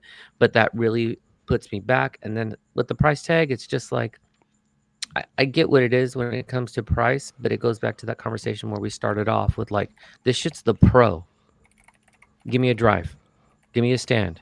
Like, to give me a Pro with less stuff is offensive. Like, nah, come on, man. Like, that disk drive ain't shit to add it on, because now one thing I do see in my feeds, I don't know if you see this in yours, there seems to be a trend towards people buying the physical because things are leaving the digital. And so now that we're building more physical libraries again, and not just in the gaming space, but in like the sort of video space as well, we're going to need that media. We're going to need that platform to be able to play those things. It's almost like going back to vinyl. Now we got to buy record players again because we got to be able to play this thing. Fewer and fewer places selling physical. Yeah, but it's still there, and fewer and fewer customers buying physical. Yeah, but people the market aren't making is there. Physical either. The market is there, but people, like, developers aren't even make, like, Alan Wake did not come out physically. Like, you're going to start seeing more and more developers not even make physical. It just cuts in their overhead. But if you're Delvin handing Astrobot physically across your house, where's he gonna play? there's a part of this though with the physical. I mean, I've got thoughts. I've got like 8 bullet points I want to get to, but just to touch on this, and like I said, to preface too, or to recap, not that I hate this, just that's how it feels. A big part of the offer that you would expect with an upgrade, obviously, is that you would expect people to trade in. The problem with not including the disc drive out of the box is that you sold physical disc drive PS5s, right? Mm-hmm. So you're expecting them to, you're passing that cost on to them. You're expecting people that already bought a PS5 that had a disc model that have physical games. Now for them to upgrade, now they have to buy the disc drive too. You know, it's an extra ask, you know, because they already have physical games. They have to buy the disc drive if they want to play their games on it, you know? Yep. I think the only reason the PS5 really had a disc drive is for people who had PS4 physical games. I think if they could have got away without having a disc drive, they would have with your. I think if they could have got away with charging $6.99 for it out of the gate, they would have.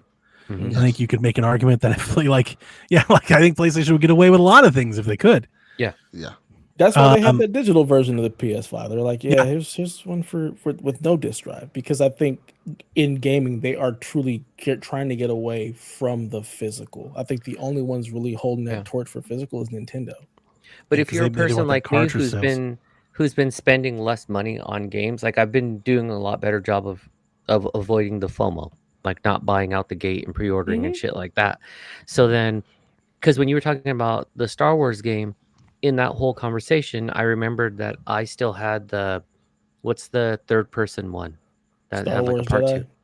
Yeah, Jedi Survivor. Yeah, that I still have that on disc.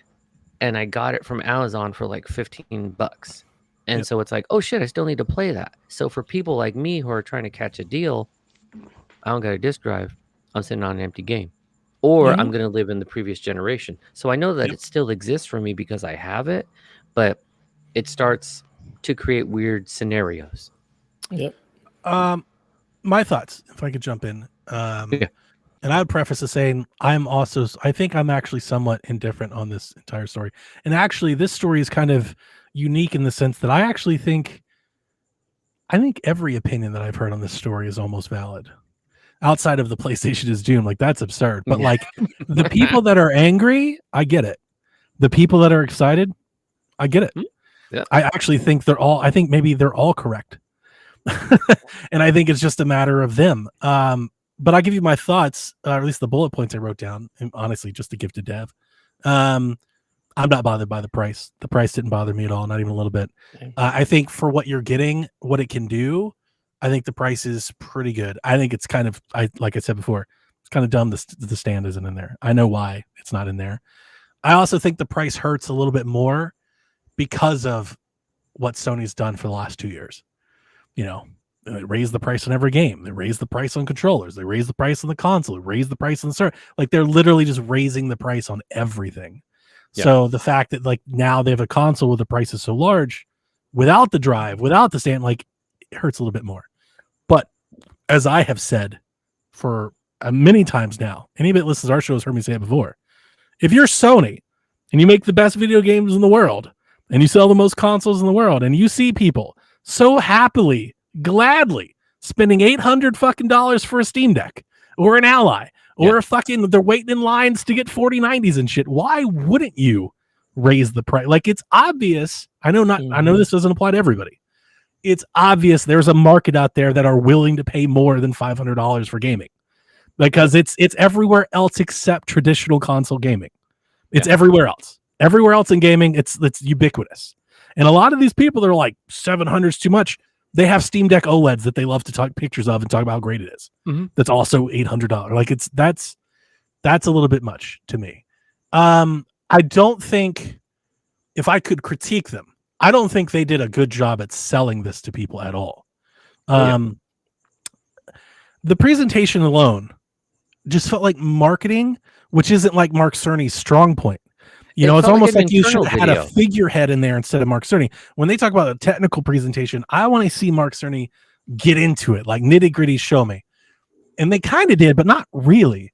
And it's so funny because like this console is like the Digital Foundry console, like if you will, like it's doing all of that. I think it's a really tough sell to be like, hey, and if you pause this game and zoom in here, this is why this console's better. It's like nobody fucking does that. As Dev talked, we've talked about ray tracing all. Nobody plays games like that. Yeah, nobody plays like it's so, and they focus so much on graphics, where I think the tangible benefit would have been to talk about performance. But to get back to the point that I made before, and back to your point, Shelfie, I actually will say that I disagree here with Dev. While I am sure that the up-res on the GPU side, like one, upscaling is going to lift a lot of resources on the GPU. I'm positive that we will have way more 60 games on the Pro than the base. Do I think that, is there a guarantee that everything? No, everything will not run 60 on the Pro. That's not going to be a thing. They're not going to make that promise to you. There's a lot of CPU bound games that just like, it's not a graphics thing. So those games aren't going to get there. And even other games, again, what games don't run at 60 in some kind of performance mode on the PS5 now? In performance mode, like, yeah, so you're gonna make the what I mean 4K 60. I mean 4K 60, like what they said, 4K 60. And you'll even, if you go back and watch it, you'll even notice that like it felt very intentional to not say everything will be 4K 60. They're like, like we hope to have like it's there. So I think that's a part of it too. Like I would love to know, like 5 years from now when we look back on this, like how much. I would love to have a quantified difference. Like this console ran 100 games better than this one. That would be really cool. I think the boost mode is important. Just like PlayStation 4 Pro, every game will get better some way. Mm-hmm. That's important. But I do agree with Delvin. The fact that they rolled this thing out here with Last of Us and Spider-Man and Final Fantasy, it's like, man, these are games that people have all, like, especially when you talk about who this console is, right? You talk about it's a niche thing for those people have beaten those games are done. Yeah. Matt Piscatella put out let me get to my points, please. Or I want to get mixed up.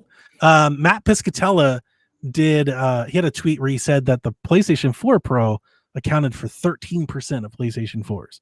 So when we talk about a niche market, that's what we're talking about. We're talking about selling this console to 10% of PlayStation 5 owners, right?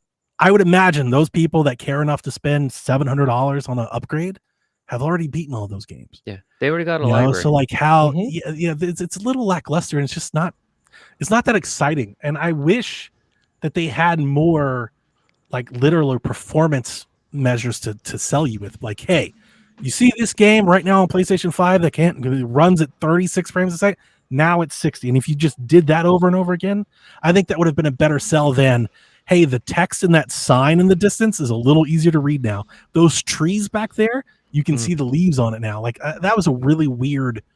That's a weird way of, I think, trying to pitch a console to people. So to comment on some of that, I think that 10% or 13% of people are going to buy it, right? You have Tokyo Game Show on the 26th when pre-orders go live.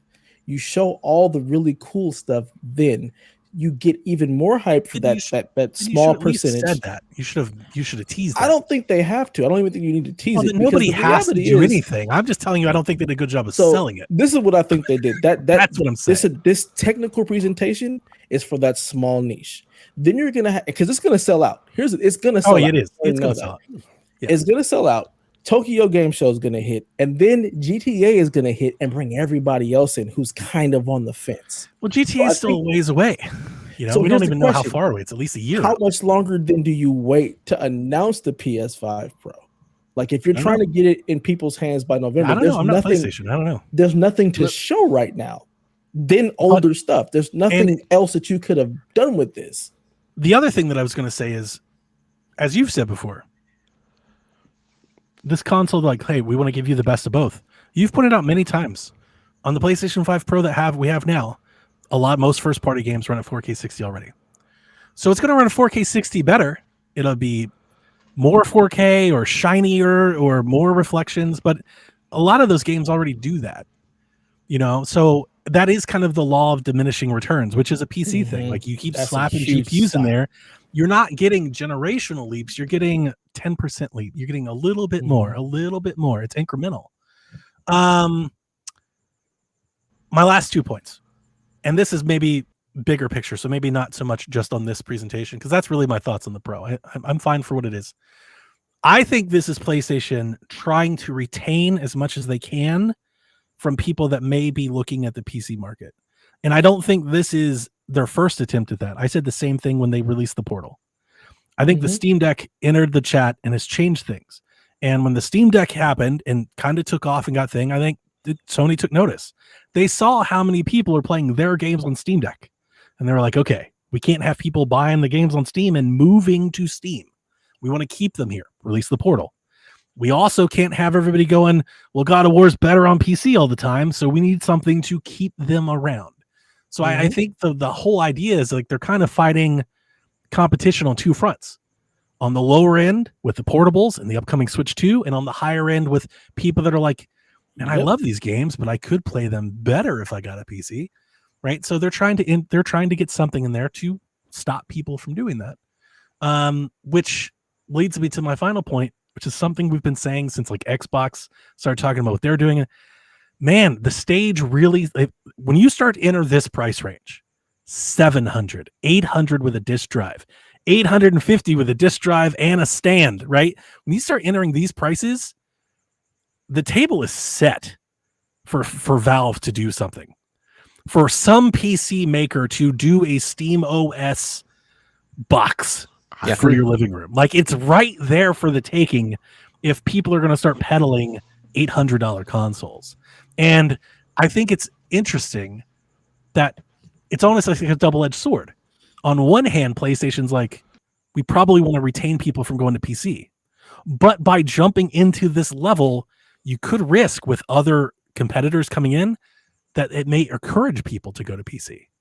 Because it's like, well, if you're going to spend $700, what's a little bit more to get more functionality? You know, like there's a slippery slope there that I think is interesting. I don't know how that's going to turn out, but I'm interested to follow it. I have no idea. I'm interested to follow it. But I think the Pro, my last thought, the Pro, what it's giving you, ray tracing, better performance, you're getting a lot for $700. Like, it's a lot. You can get a lot out of $1,000 PC, but you got to like work for it. You got to like maybe like some used parts or find some deals, and it's like a whole thing. You can't just buy it and it just be that good. And you're not getting 4K 60. You're getting 1440p, hopefully 60. I think you could probably get 4K 60, not ray tracing though. None of the extra stuff for sure. You're not getting any of that. But with upscale, it's upscaling. With upscaling, you can definitely get 4K 60 out of some games, not everything. But you won't, like I said, 60 Ti. You won't get 46. You won't get 4K 60 out of every game on PlayStation 5 Pro either. It's not going to be a thing. It'll be a lot. There'll be a lot of them that will for sure, but it's not going to be everyone. And two kind of points I want to tap in on. One, because when you brought up GTA, it reminded me that I had seen something like on IGN, and they're already saying like, yeah, GTA is not going to be 60. That it would be impossible. It'll be locked at 30. It remains to be seen. We got to see what they're doing. Even on depends the Pro, on what they're building. Right. It really depends on what they're building. Are they building to make a 60 frame game, or are they pushing the lever forward? But it goes back to the conversation I was saying though, of like, to promise this when it's probably not going to be that. You can do 60, might not do 60. Now the other thing, do 60 in a performance mode. It's just about what's the resolution. Like, the crazier thing about this pitch is that everybody, I mean, GTA is going to be a juggernaut. It's going to move. Don't get me wrong. That seems to be the whole focus of this thing. But we've talked about it over and over and over again. The games that are doing numbers, the games that are retaining players, the games that are driving gaming right now aren't doing any of this. They don't give a shit about 4K and rate. They aren't those games. Fortnite. So it's like, what is the better approach here? Do you keep going chasing up, or should you be trying to come down? Find a way to make a cheaper entry and a price that you can reach people that play Fortnite and Minecraft and all the shit that they're actually playing. You know, the things are actually moving. The problem with that is that that's where they're chasing the live service games, trying to find something that fits. I'm not chasing live service. I'm just saying the customers. Yeah, just like they're trying to find a way. You know, they're like, hey, we've got a Pro that's only on their console, not Fortnite, that pulls those customers in. New players, new gamers, they're like, I play what I want to play on my phone. I play on my iPad. Yeah, like GTA. And I'm not saying GTA is going to do numbers. It's going to be numbers for a decade. But new gamers that are coming in, they don't care. That's for us. They I was going to say, these consoles are not they're not looking at the younger generation. Yeah, they're really focusing that's on for us. sure. Yeah. And then to keep in mind too, because this is like when everyone used to assume that all millennials were like 17 years old. Those Roblox kids, they're now hitting 20, and they're playing on their iPads. They're still playing fucking. Was it? You gotta think this is free to play, folks. Their games run on devices they already have, and here you are. You're like, hey, $700. That's a crazy sell for. I think for that. They're like, I do everything on this thing. Like, no, what the fuck am I going to give you $700 for? Yeah, exactly. But Dev, I wanted to tap in with this because, and this is why I was kind of looking forward to this conversation, because when they started talking about like GPU and all that stuff, I don't live in that world. I don't understand it. So from I wanted more. Like I was like, where's the Mark Cerny hour of silicon talk? What is this shit? But what I wanted to ask you was this. From someone who builds, like, knows how to build a PC, understands these components, with what they gave us, how much would that cost if you were doing that in a PC? Like, is this a comparable price or not even? Or can you not even do it? It's hard because the problem with the GPU is there's no GPU that does that. Okay. The way that they've set their GPU up, there's nothing. The closest thing is like the Radeon like RX 7800, and that graphics card alone is about $400 to $500. So you're gonna have to buy that, and then if you want to get the CPU, you're looking at probably about another $200 for the CPU. Then you got to get the motherboard. You can try to skimp on your motherboard, which is like another $150. Then you got to get 16 gigs of RAM at least, which is probably going to cost you another $100. And you got your power supply, your case. And if you're playing on PC, you're not plugging that into your TV. You also got to buy a monitor. So like the idea of trying to buy a $700 PC to compare with this, you're really not going to be able to do that and get the performance and the ray tracing and the things that the PlayStation is offering. Yeah. You're looking at more like an $1,100 PC that may be discounted to $799, and then you still got to buy the monitor, which if you want to get a monitor that's going to do 4K, 120 hertz, you're looking at least like $400 to $500 for your monitor at the very least.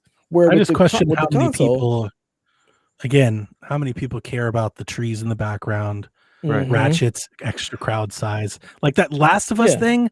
That was a Digital Foundry moment. They literally paused Last of Us, zoomed in on a sign in the background that nobody has ever read or cared to read, and they were like, "Now you can see it." And they're like $700. Like, nope, that's a really bad way of trying to pitch something. The worst part about that is you can't even see that on YouTube. Especially if you're like most people who go into the settings and make sure they're watching a 4K version of the video. Like if you don't do that, it's much easier to pitch frame rates, frame pacing, fluidity. You know, the zoom, the stop and zoom stuff. Like we knew that when they started talking the ray tracing. He kind of talked about that. We're saying like if you're playing it in quality mode on PS5, it's 30 but it was notional choppy. He just talked about it. Yeah, that should have been the focus. That's what you show, and then you just talk about how everything is sharper.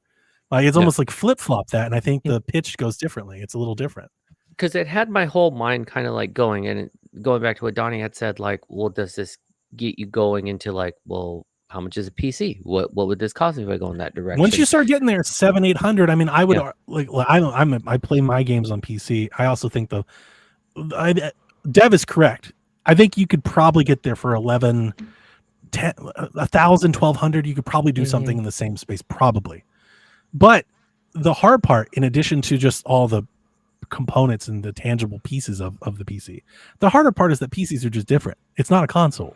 Yeah, the entire OS and the drivers and everything aren't built to just run games, right? Yeah, it's a PC. It can do email and browse the web, and you can run all the emulators and all. So you have to account for all of that. So there's more in there. But to boil it down even further, that's why you have my Steam Deck, because I was like, this mini PC is too much for me. I want a plug and play. And that's what PlayStation is doing. They are trying to have an offering here for anybody that is tempted. If you play Final Fantasy and you're like, this is shit, or you're scared about GTA, or like me, you played Dying Light 2 and you're like, this ain't it. They have an option here to keep you. They're like, hey, for a little bit more money, we can give you most of what they have over there. It's them trying to create a stopgap. That's really what it is. It's like retention. I think it's a move for retention. It's not, we're going to bring in new players with this. It's we're going to keep players from leaving. Yeah. Because I think at the same time too. I was gonna say, even with the PC, like there's so many more components. Like I asked Johnny yesterday, does he use a program called Afterburner to overclock his graphics card? And he's like, what the fuck are you talking about? I go to Steam and I press go. So it's even more nuanced than that. Like if you buy the high-end PC, it's a plug and play for the most part. There's still some stuff you gotta do. That's a lot. But if you get that $1,100 PC and you're trying to eke that performance out, you've got to understand overclocking. You've got to understand the different programs you need to run to actually get the performance you need. So there's just so much more to it than that plug and play experience. That's like buying an old beater and like fixing it up versus buying the scat pack out the gate built in. Which is what I did. I was like, I don't want to do that. Just give me the thing. Dev, at any point did you, because I was thinking, like, they were like, if you zoom in, the clarity in the background, I'm like, dude, these are consoles. People sit 10, 15, 20 feet away from this. Like, they're never going to see it. I'm seeing that. Even if it's sharper, they're not going to see it. They probably can't see. Like, they're like, we have glasses. We can't even see that far. Because I guess what's the percentage of people who are like gametographers? You know, for them, they're probably like, this shit is tight. But I'm not taking pictures in game. That's who it's aimed at. It's aimed at the people who do the pixel peeping and want to do all of that stuff. Yeah. It's a Digital Foundry console. It's like they made a console for Digital Foundry. Their video is great. I loved their video on it. Like it's good. And what's his name? The main guy who they didn't get hands on though. It was just a podcast. They didn't get hands on. It's just a podcast. Basically, their take on the thing on the announcement and whatnot. And it's funny because the main guy, the host, like he's like, I went out and got my drive, I got my stance. Like they're excited about it in that way. And it's really funny because this is who the console's for. It's for those people who are just like, let me see all the prettiness, let me see what this thing can do, let me put it through its paces, and I want to have like the showpiece say, I got the PS5 Pro. It's for those people. But most casual gamers who are sitting 20 feet away from the screen, like they can't see that. They don't honestly, even the people that don't, if you're sitting 15, 20 feet from the screen, you're not going to really, unless you have really great vision, you're not going to notice. Like I'm looking at Delvin and I, we both got glasses. Yeah. You know, like you go to the doctor's office, the eye doctor, and they sit you at the other side of the room. And they're like, hey, read that top line. And I'll say no. You're struggling. Yeah. That's what it's going to be like. Even if they make it sharper, even if it's in crystal clear 4K, you're still not going to see it. Same. When I was watching the videos, when I was watching the videos today, I didn't like one that they did you saw two close-ups for like a half a second, and then it zoomed out to the smaller, like more distant images, and I was like, leave the closer ones, I can see those. But when you're zooming out to those further images, it looks exactly the fucking same. It's a further case on why I would say it like what you were pointing at. It's different when you PC game. I was trying to explain this in our Discord yesterday. I sit here in front of this television. I have a 42-inch display. It's 18 inches from my face. I can notice the clarity. I'm right in front of the fucking screen. Nobody that plays it, very few people on console play that way. You don't have your face 12 inches from a monitor. It's different. When you sit. Yeah, that's deaf. When you sit 10 feet away in your recliner and you pick up your controller, you're not going to notice it. Even if it's better, you're not going to notice it. Yeah. What you will notice is fluidity. It's a tough bit. Yeah, you will notice that it's smoother. Fluidity, you'll notice like response time, things of that nature. Exactly, which is what I thought. I thought their whole thing should have been that, and it was like odd to see them be like, "Oh, it'll be better," and then they just kind of moved. Like he kept talking about 4K and graphics. He just kept going on about graphics. The big three: the graphics, or no, the AI, the GPU, and the super sampling. Upscaling will do a lot. It was a technical preview. So it was him trying to give a high level overview of the tech that's in the PlayStation 5 to make games look better and perform better. That's really I wanted like what it was. The tear down. I wanted like the thing where it pulled apart and they were like, this is what we did. And, like see the die and, like hello from, Tokyo or whatever. Like I wanted to see the stuff. Yeah. And I was a little disappointed. I was like, oh, this is like a commercial, Yep. Here's this high-level technical overview for the people who understand the tech, and then for those of you that don't, it's a faster, prettier console. It comes at a premium price. Yeah, and I don't mean to. I hope it doesn't sound like I'm poo-pooing it because I think fluidity-wise, I was saying that before this. I am surprised how many people are upset. I understand the price, but like we've known about this console for a long time. We've been talking about it like all year. So I was a little bit, I think a little bit surprised to see so many people so angry. They're like, "What is PlayStation thinking?" It's like, we've known what they're thinking. Yeah. Like, are you shocked? Me They just and Delvin raised both the price of the console. Like, I'd be more upset about that than this. Like, they took the console they sold you, and they're like, now it just costs more. Like, what the fuck? And we've never seen that before. This is unprecedented. Yeah. Gaming is in a weird space. This week they raised the price on all controllers. They just cost more now.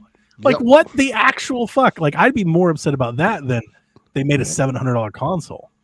It's the gaming is in a weird place, and it's like PlayStation is really the only one trying to course correct to try to get prices in line with like what things really need to be, and people are upset about it. But yeah, I mean, I wouldn't say they're the only one, but they are definitely like in their own space. They're leading it. They're kind of because Nintendo is, but Nintendo isn't making hardware at that level that costs that much. They're not making games that cost that much to develop. They're not like Nintendo has been like, nah, we're gonna make 1080p games, we're gonna sell them to you, and you're gonna buy them. You're gonna enjoy them. Yeah, it was a tweet or a thread that I posted in the Nintendo Shack. They were like, PlayStation goes through all this energy and everything, this 700 consoles that they'll sell 10 million of. Nintendo shows up. It's like our games will be in 1080p sometimes, 100 million units. Yeah. And that's the difference between the two companies. Like Sony has always been a boutique company. Like they've never been anything less. Gran Turismo, they pushed that boundary. Yeah, they've always wanted to be this boutique high-end company. That's been them from the jump. Like you think about the PlayStation, it was a CD player. Like that was cutting edge in '95 when that came out. And then Blu-ray. I told you when these consoles launched, when they were doing that game of chicken, I was like, they wanted to raise the price. Like I don't think PlayStation. The only reason the PlayStation was at $499 is because they had to. They didn't want to be there. Like that was like forced. That was their hand was forced. They didn't want to do that. I'm sure of that, and I think it's all been proven since they like every opportunity they get to raise the price since then they've taken. Yes, Yeah, because to go into that boutique conversation as well, like, I mean, look at the price of the Portal with how much it doesn't have. And then that's a huge margin getter for them. Yeah, and then the earbuds that only work or that are only the only ones compatible with the Portal because it doesn't have Bluetooth. Those are mad. They're gonna have a handheld. They're gonna come with a handheld too. They're gonna do a handheld, a real handheld. I think so. Yeah, and I wouldn't be surprised if they did that to like extend this generation, because I'm honestly I'm of two minds. I could see them doing a PlayStation 6 whenever Xbox does something that they said they're gonna do, just to stay current. But also, I honestly think with where we are technically with games, I think the PlayStation 5 Pro could have long legs. You could understandably buy that console and play that thing for 5 or 6 years, maybe. I honestly, I'm more leaning towards that. This is them being like, we're going to extend this console generation out. People are still buying it because we're at the point where like the more power you put in it, people aren't going to be able to notice that. We're no longer at the point where you can show a video and people are like, oh, this looks and plays better. You don't know. You can't tell. At some point, CPU upgrades, I think, may like push them on that. On like they may have to go to another generation. But like I wouldn't be surprised. Like most games, probably for the foreseeable future, will run great on a PlayStation 5 Pro. Period. Yeah, will just run great on it. So maybe here's the thing: maybe it's not 4K 60. Maybe it's checkerboarded 1440 60. Yeah, 1440p. That's still when you're 10 feet, 15 feet from your TV, you don't notice. Like it looks great. You know. So now that we've had this announcement, how long before we start having the PlayStation 6 conversation and expecting that release? Because that's going to come quick. That's just like when you get married and people start asking when you're having kids. Do they want to keep arms race with Xbox, or are they happy with where they are and they're like, are they cemented in their market lead? I think they are. I think they're going to pull the Nintendo. Like we'll release the fucking next thing when we're ready. Yeah, so I would say if I had to guess, at least 3 years away. If I had to guess, at least. I'm thinking 2028 at the earliest. Personally, I say 4. I wouldn't be surprised. Yeah, and especially that doesn't sound bad to me. Like if they want to do a handheld, if they want to do a handheld that ties into the PlayStation 5 and can do certain things like that, and actually like that's its own thing too. So I could see that even extending it. The stopgap in the next 2 years. So you do that. You do the 5 Pro this year. Skip the year after. Let the Switch come out, and then the year after the Switch, you have something out there too. And here's the thing: they're going to want to they want to compete with Switch. I don't think they want to cede that, but it's not really the Switch. At least it's in my mind. In my mind, it's Steam. Yes. They're trying to stop people from buying Steam Decks because buying Steam Decks leads you to buying PCs, and buying PCs gets you out of console. They don't want that. So I think they're going to come up with a Steam Deck competitor to try and keep you in the garden. They want to keep you there. Yep. They want to keep you on PlayStation. Think about it. They're reticent to put their games on PC. They don't really want to do that. Yep. They're doing it because they know they have to. But they've got 25, 30 years of people. I'm right here. Right. They've got 20 years of people building libraries that will keep them if they just keep providing them options to not leave. Yeah, I think the brilliant thing about them making a handheld is they can price it right at the same price as the Steam Deck. Like the Steam Deck and the Ally. Mm-hmm. So you done paid $700 for a PlayStation 5 Pro. You done paid $500 for a PlayStation handheld, and you're just already in the ecosystem, and you just keep doing it. They're trying to be. They're the Apple of console gaming, especially if it cross buys. Yeah, if you can buy one copy of the game and play it in all these different devices, like that'll keep people around. So I wouldn't be surprised. I think they should. They need to create their own PC launcher. So that's they need to create their own, right there. Yeah, just to keep people. If you're going to go that way, still keep them. You still need to keep them. So I wouldn't be surprised if they attempt to do that either. Yeah. I'm getting one. Are you? I'm gonna get one, and it's more so because I want to be able to have my kids play PS5. Like my son is really getting into games. Oh, you're gonna do the daughter. Yeah, that's nice. Yeah, my daughter is really starting to enjoy games more, and I'm like, this PS4 is like really just not it. So I'm like, I want to get the Pro so I can give them the PS5 and like allow them to have a much better gaming experience and play some things that they haven't been able to play before. And then I'll have mine in my office. No. Damn it, you don't even let your kids play Astro. God damn. Wow. That's what I've always done on PS Plus. That's what I've always done with my Nintendo stuff. I upgrade and pass it down. Like my wife's playing my old Switch. Jack's got my old Switch. I've got a Switch headed to the in-laws this year for Christmas. Like their kids are getting one of our old Switches and a bunch of games. So makes sense. And then I'll have a Blu-ray player in my living room, a 4K Blu-ray player finally. Okay. Well, I think we did it. If you're out there, if you're excited, be excited, man. Go get your console. It'll be great. Life is short. Enjoy what you enjoy. Spend your money. You can't take it. We still have more PlayStation news. PlayStation non-essentials this month. Plucky Squire, Under the Waves, which I wholly recommend. I love that game. Night in the Woods, again, I love that game. Chernobylite is also good. Wildcard Football is not good. Space Engineers, Road 96, Ben 10, and then Far Cry 5, which I adore. That game is incredible if you've never played it. And then if you're on the premium tier, you can get Pistol Whip for VR, Secret Agent Clank on PSP, Sky Gunner on PS2, and Mr. Mosquito on PS2. Plucky Squire. That's all I heard. Plucky Squire is good. Under the Waves, do those. Night in the Woods. I heard Under the Waves really good. I really liked that game. It was really good. I think you'd love it. Yeah, I do. I think you would love it. Isn't that the Quantic Dream game? Yeah, it's published. Yeah. Astro runs wild on reviews. Metacritic was at a 94 when I wrote it down. I have no idea where it's at now. I will say the credits have spoiled what DLC may come for Astrobot. I'm not going to say it here, but if you care, you can look into it. But there are several franchises and games that are credited that aren't shown in the game. The Avengers. Which probably means it's going to be in the thing. It's not really all that spoilery. You could guess, but I won't. Nick Fury shows up.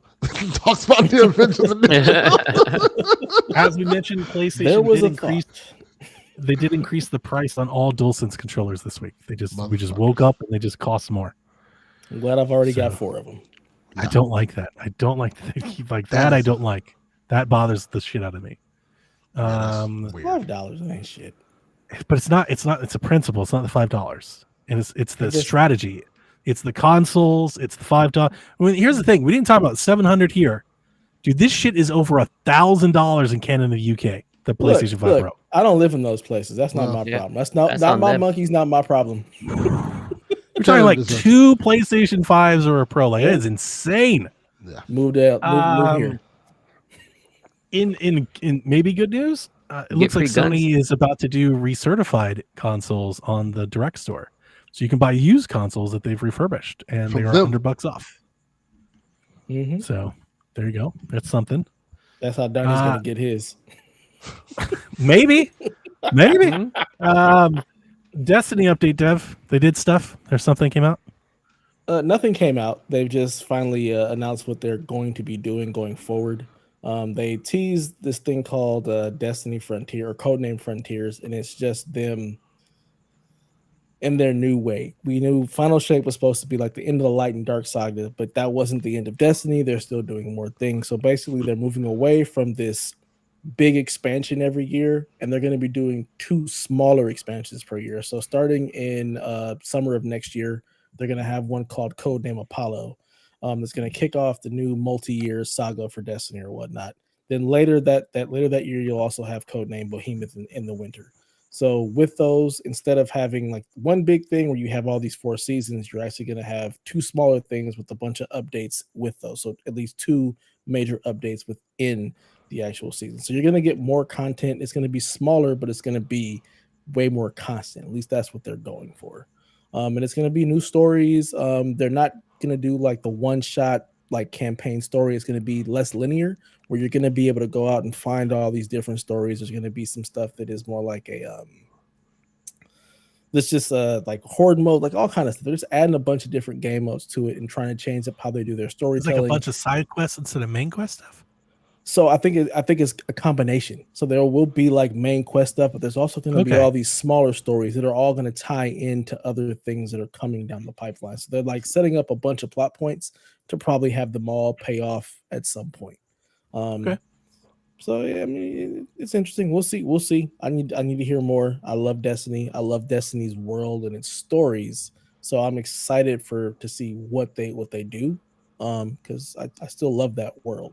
So we'll see, and we'll find out next summer, because we still have seasonal content that's coming. Like, so there's still new content with the Final Shape, and the last couple of they're not seasons, they're called episodes. The last 2 episodes are supposed to tie in and lead us into the next thing in the summer. So nice. Destiny is still moving. Will they put Concord in Destiny? They should. 2 different companies, so just put the game. It doesn't matter anymore. Just put the game in there. Scott. What about No Scott? Scott? Here you go. It's in there. Should have got one of those controllers. Sean says, "Did we talk about confused grandmas yet? As a tradition of all consoles that come out, how will grandma just look? determine Here's the thing. We're the grandmas and grandpas at this point. Yeah, so no, we know. There ain't no more than the young folks do. No more. Yeah. We were able to decipher between like the Wii and the Wii U. We'll be okay. Yeah, we'll be fine. Well, fuck. If you know the differences in the Final Fantasy releases, you should never. Yeah. Like that's my eternal thing. Anytime I ever hear anybody bitch about a game, about a naming convention of a console or game, I'm like, do you know the difference in Final Fantasies? You know which one was which, and 6 is actually 3 and 4? Because if you know that, the fuck out of here with that nonsense. That's true. Or like who's the dude? That's with the big actually confusing. That's you know, which Call of Duty is which and which consoles. That's not confusing. It's not confusing people. Or I was gonna say like the Kingdom Hearts when it's like it's a 1.5 remake. Yeah, that's actually I'm like, wait, what? Huh? Yeah, you start playing Dragon Quest and you realize Dragon Quest is actually like Dragon Quest 3, and there's 3 more that never came over. They just never named Dragon it. Warrior. Yeah, that's real shit. That's really confusing. Yeah. Start talking about that. Normalize talking about that. Yeah, because nobody cares about that. They just know all. You know. Yeah. All right. Let's get the news out of the way. Minecraft is updating. They are also changing from having one big update in the summers to having multiple updates throughout the year. They're working on a native PS5 version of Minecraft, and Minecraft Live will now be a more focused broadcast. They also have a price increase for Minecraft. We'll greatly appreciate a native PS5 version of Minecraft because they love There you that go. game. So, one thing I didn't ask about the PS5 Pro. Are they going to have like, so when you have a PS5 Pro and you open a game, you're still going to have the quality or the performance mode options, right? Is there also going to be a Pro mode, or is that just going to be automatic? So Mark So Cerny it's said 3 there's modes? multiple. He said there's several games that he's been working with right now that have multiple modes. That's if they get 3 or patched. more modes. Like that's if they get patched. They have to be patched for that. Yeah. So there's 50 games coming that are going to have a PS4, Right. PS5. I'm just Pro thinking thing. like the boost mode. Like if you open up an old PS, because the way the PlayStation 5 like the system works of like the PS copy, the PS, I don't think that's like the most eloquent or the most elegant solution. So I'm thinking about like that. Like on the older games, those aren't going to be automatically there. These are only for the patch thing. You have those options. The older games will just do something better. Like if it has an unlocked frame rate, it'll be better. Okay. Yeah, it'll just default in or something. It'll just do something. Hopefully, like will Infamous be any better? We'll see. Like from probably, I can see Infamous being like 120 frames. Like that wouldn't shock me. That wouldn't shock me at all. Ubisoft has updated. They've put out an update on what they plan to do with Crew 2 and Motorfest.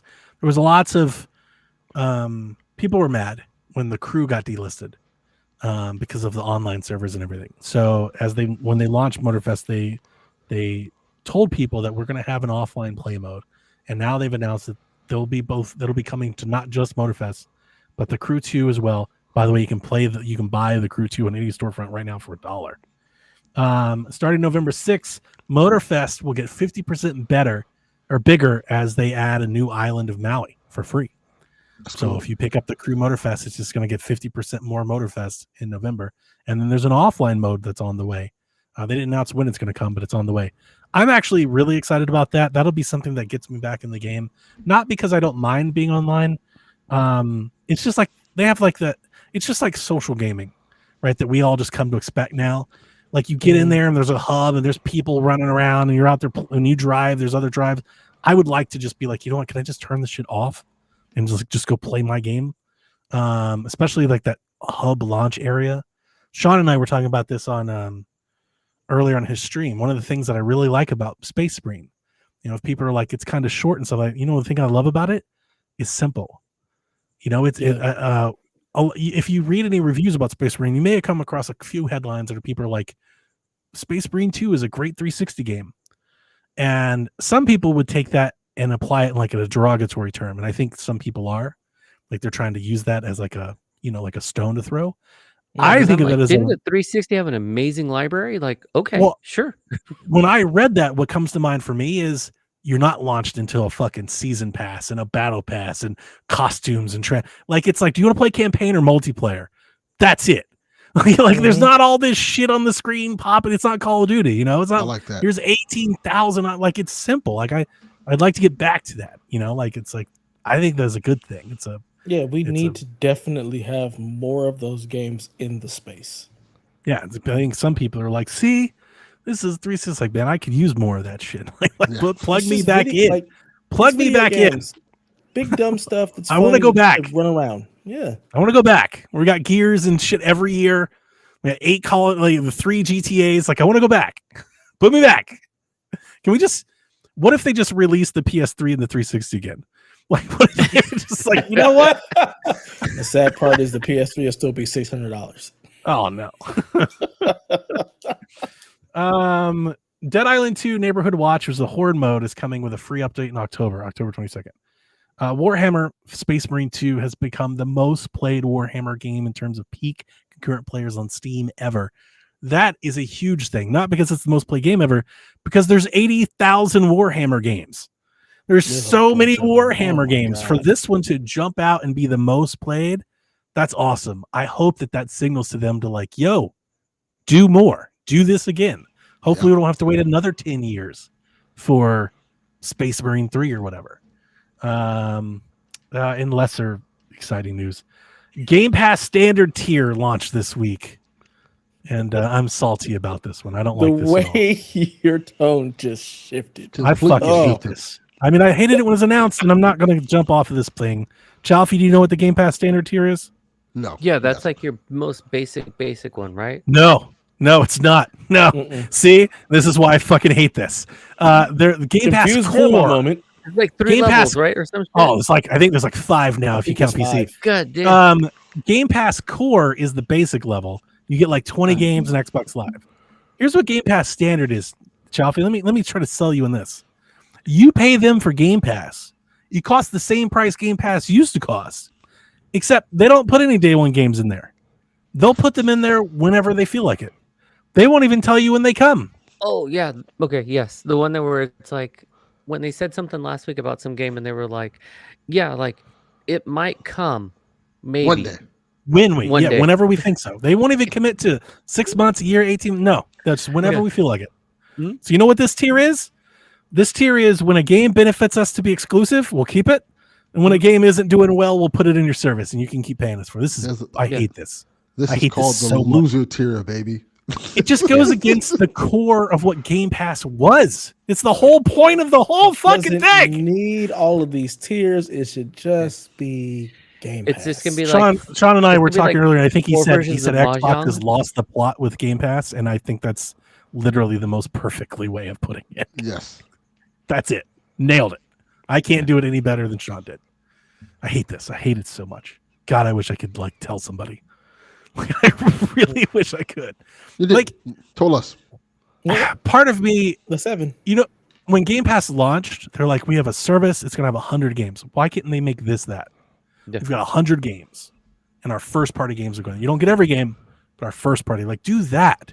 Don't just give up. It just pulls the plug on the whole thing. I don't like it. I don't like it. Delvin, a Yakuza game is coming to mobile. You excited? No, I'm not playing no shit on It's called Yakuza Wars. Okay, well, Fuck that. it'll probably be there at Tokyo Game Show. And in the absence of trying to make this not a 4-hour show, Dev, that's the news. All right. Yay. All right, time to move into the Rude Day segment. Rude has a scoring update. He says, Devin and Delvin got the override on the PS5 price. Yeah. Donnie and Delvin got NBA 2K25 right as it comes in a surprising 80 on Meta on Xbox and PS5, 73 really on PC.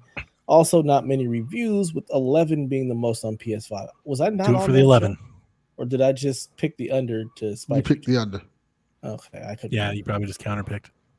Yeah, I was gonna say, Delvin I think also- listening back, I think you were like, I'm just doing the opposite of everybody. Yeah. Didn't work out. I'm not winning this thing. Delvin also got a point for predicting the Chiefs over the Ravens. Yeah, I didn't like that. Ravens got robbed. Yeah, they did. Robbed in my favor. Yeah, They did. They did. And then Some bullshit. all of us got the underwrite for Harry Potter Quidditch, and Donnie, That's the you got easiest the one. overwrite on Astrobot. Fuck yeah, I did. I love that Right. Astrobot's going to be the best game of the year. It's going to get all the awards. Dev's just going to have to watch it. He's just going to be subjected to it all year long. Just Dude, Astrobot like all Mario. over the place. It's merely like Mario. I don't see that. It doesn't exist, baby. So the scores right now are Astro Donnie with 39. Yeah. That costs too damn much. Delvin with 36. Catching And up. corporate Devin with 32. Dev gave up. Blind Ryan. Yep. So right now, over or under on Dragon Ball Sparking Zero at 82.5. The last DBZ fighting game got an 87, which was Dragon Ball Fighter Z. And then Budokai and Tenkaichi series usually averages between 70 and 80. So, Chaffee, 82.5, over or under for Dragon Ball Sparking Zero, if you even know what that is. Okay, so first I want to add this in. If I get it right, Dev gets double points. If I get What? it wrong, No, you don't get to make these. no, choices. no, This is hold a on, rude no, game. I'll make what I Rude want. Days gets I'll to make what I decide want. if he wants this. I'm just pitching it. He can agree or disagree. So I'm just saying Dev gets double points, but if I get it wrong, Collusion. Delvin loses double points. The Well, fuck? I get. So No. I'm pitching. That's what I'm This pitching. is a What do I terrible idea. I'm actually here for it. catching up. I'm here for it. You're getting a chance to get a bigger lead. That's what you're getting. I'm just saying. I mean, Donnie gets to You're be just white. making It's the rules privilege. as we go. What do you want me to do? This is just hey, this is situation. So let's He's fuck like, listen, Delvin if I over. get it right, I get 48 points. Yeah. If I get it wrong, Delvin lose 400 points. This sounds over like here. let's just Hey, fuck he's trying Delvin to make over. he's like black on black crime. Y'all fight it That's amongst what I yourselves. did. That's That's basically what I what it turns into. Yeah, Damn. it. yeah, yeah. So I'm gonna say Be your own people, Delvin. God. I'm gonna go. I'll go with over because those nerds love that shit. Okay. Donnie, what say you? No, I hate it. I hate to say it, but I'm going to take the under. I don't know why. I got a bad feeling, man. I think it looks amazing. Every time I see it, I'm like, this looks incredible. But for some, it's just a hunch. I don't know. I got a bad hunch. anime games usually don't review good. Even the Dragon Ball ones. The last one. People hated Kakarot. I really like that game. Yeah, see, that's what I was thinking. Like the Dragon Ball games usually don't review well. They're getting like in the 70s. That's the average. Yeah. 7 sounds right. Yeah. Expecting this thing to be like 84, 85, that seems. Yeah. Fighters was an exception to the rule because it was phenomenal. But the funny thing is, I didn't like that one. That's the one everybody liked. That was the one people liked a lot. So I was gonna go under. Yeah, Kakarot got a 73 on Metacritic. Yeah, I remember that. Because even the Budokai games weren't getting great numbers. They were Kakarot like 7. is my favorite Dragon Ball Z game. It's a good game. I love really that game. It's like Dynasty Warriors, but Dragon Ball. Shit, it's fucking fun, man. It's fun. And that's crazy. It has these DLCs with like Bardock and shit, where that has its own original story that doesn't follow that. You can just make shit happen. It's super fun, and it's like there's a lot of game too. You can play the game forever. I'm going to go with the under on this one because if Rude Days accepts Chaffee's offer, Delvin's losing points either way. Rude Days, don't do that shit, man. No, do it, man. Do it. Rude Days has the opportunity to be the funniest guy tomorrow. Let's do the funniest shit ever. Oh, man. They're coming for you, Delvin. Is the over or under 85.5 for Dragon Age the Veilguard? Dragon Age Inquisition the meta was around 86. That was a long time ago. Like 20 years ago. So Sean is in the chat, in which I have to say, Sean, I apologize because I also don't have a great feeling about Dragon Age. I don't.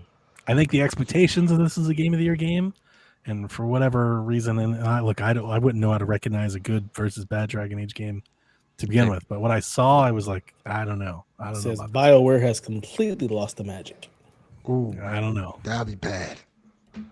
That's an under. I'm not saying it'll be bad. I'm just saying it's not going to be upper 80s is what I'm saying. We'll see. Yeah, 85.5 is high. It is high. Pretty high. Because Dragon Age Inquisition scored an 86. 86 means you're getting 9s, but Dragon Age Inquisition was Game of the Year. Yeah. And it got 86. Like when you're getting 86, that means you're getting 9s. Yeah. So, I mean, people are really hyped about this Dragon Age game. I've seen good previews. I don't know. So, Chaffee, what say you? Under. It's a good line. Under. Okay. Donnie. Under. Delvin. You know what? I'm going to say over. I feel like, I think that it's been that long for this Dragon Age game to come out. I feel like it has to be really good or a complete mess. Yeah. I don't know if it's been a complete mess, but I'm wondering if the characters don't hit for people. I think the characters are hidden. Like the people who I know that are in the Dragon Age are loving this shit. Yes. Like, they're eating it up. Okay. And I think I'm going with the over as well because I think on the heels. Sean put in the chat 4 out of 10. Kind of. Yeah. What did they do that with Star Wars or something? Yeah, with Star Wars. People It needs to be them. assured. Greg Miller gave it I mentioned it earlier too, where I was like 4 out of 10. Christ. The fuck. Wow. But yeah, I'm going with the over because I think on the heels of Baldur's Gate 3, there's a lot of excitement around this type of stuff, and this has a lot of the same horny nonsense. I worry that people are like, after Baldur's Gate 3, this doesn't hold up. That's a good point. Will. So I'm thinking like a Witcher Fallout 4 situation. I think think people just been waiting for this so long. I think people will just give it the benefit of the doubt. Like, hey, this game has been changed like multiple times. Yeah, it has. Well, I hope for Josh's sake, it's amazing, and Sean's because they love this shit. Hope for Chris. It's great. I hope for Christian. I need BioWare to come out with a good game, man. It's been too long. A game that I can be like, yeah, we need the logo to be good again. Yeah, make BioWare great again. They starting to feel like the Jets. What's going on? You're not lying. It has been. They've had a couple. There's been a couple swings like, couple of butt fumbles over there, guys. What's going on? Yeah, that's fair. Right. Good point. All right. So, Brew Days, we'll hear from you soon. Let us know as soon as you can about accepting or denying Chaffee's his pitch. What is it? Negative 69 points. Yeah, something like that. Ooh, Dave. Taking away all of Delvin's points if he gets it wrong. This is like some Mario Party shit. Like a roll of the dice, Delvin goes right back to 0. They just take all them coins away like immediately. Delvin's like, I didn't fucking do anything. You ever play Mario Party? That game is the most evil fucking game. It really is. Your whole day up. I would be so mad, but it would be so funny. I couldn't even be mad. Like, It's pretty diabolical. I would be livid. And then Dev is just like unattainable Dev because the just score's springs doubled. boards into the lead. Let's go. I didn't know. That's hilarious. We call that a DEI hire around here. Yeah. Oh, wow. Yeah.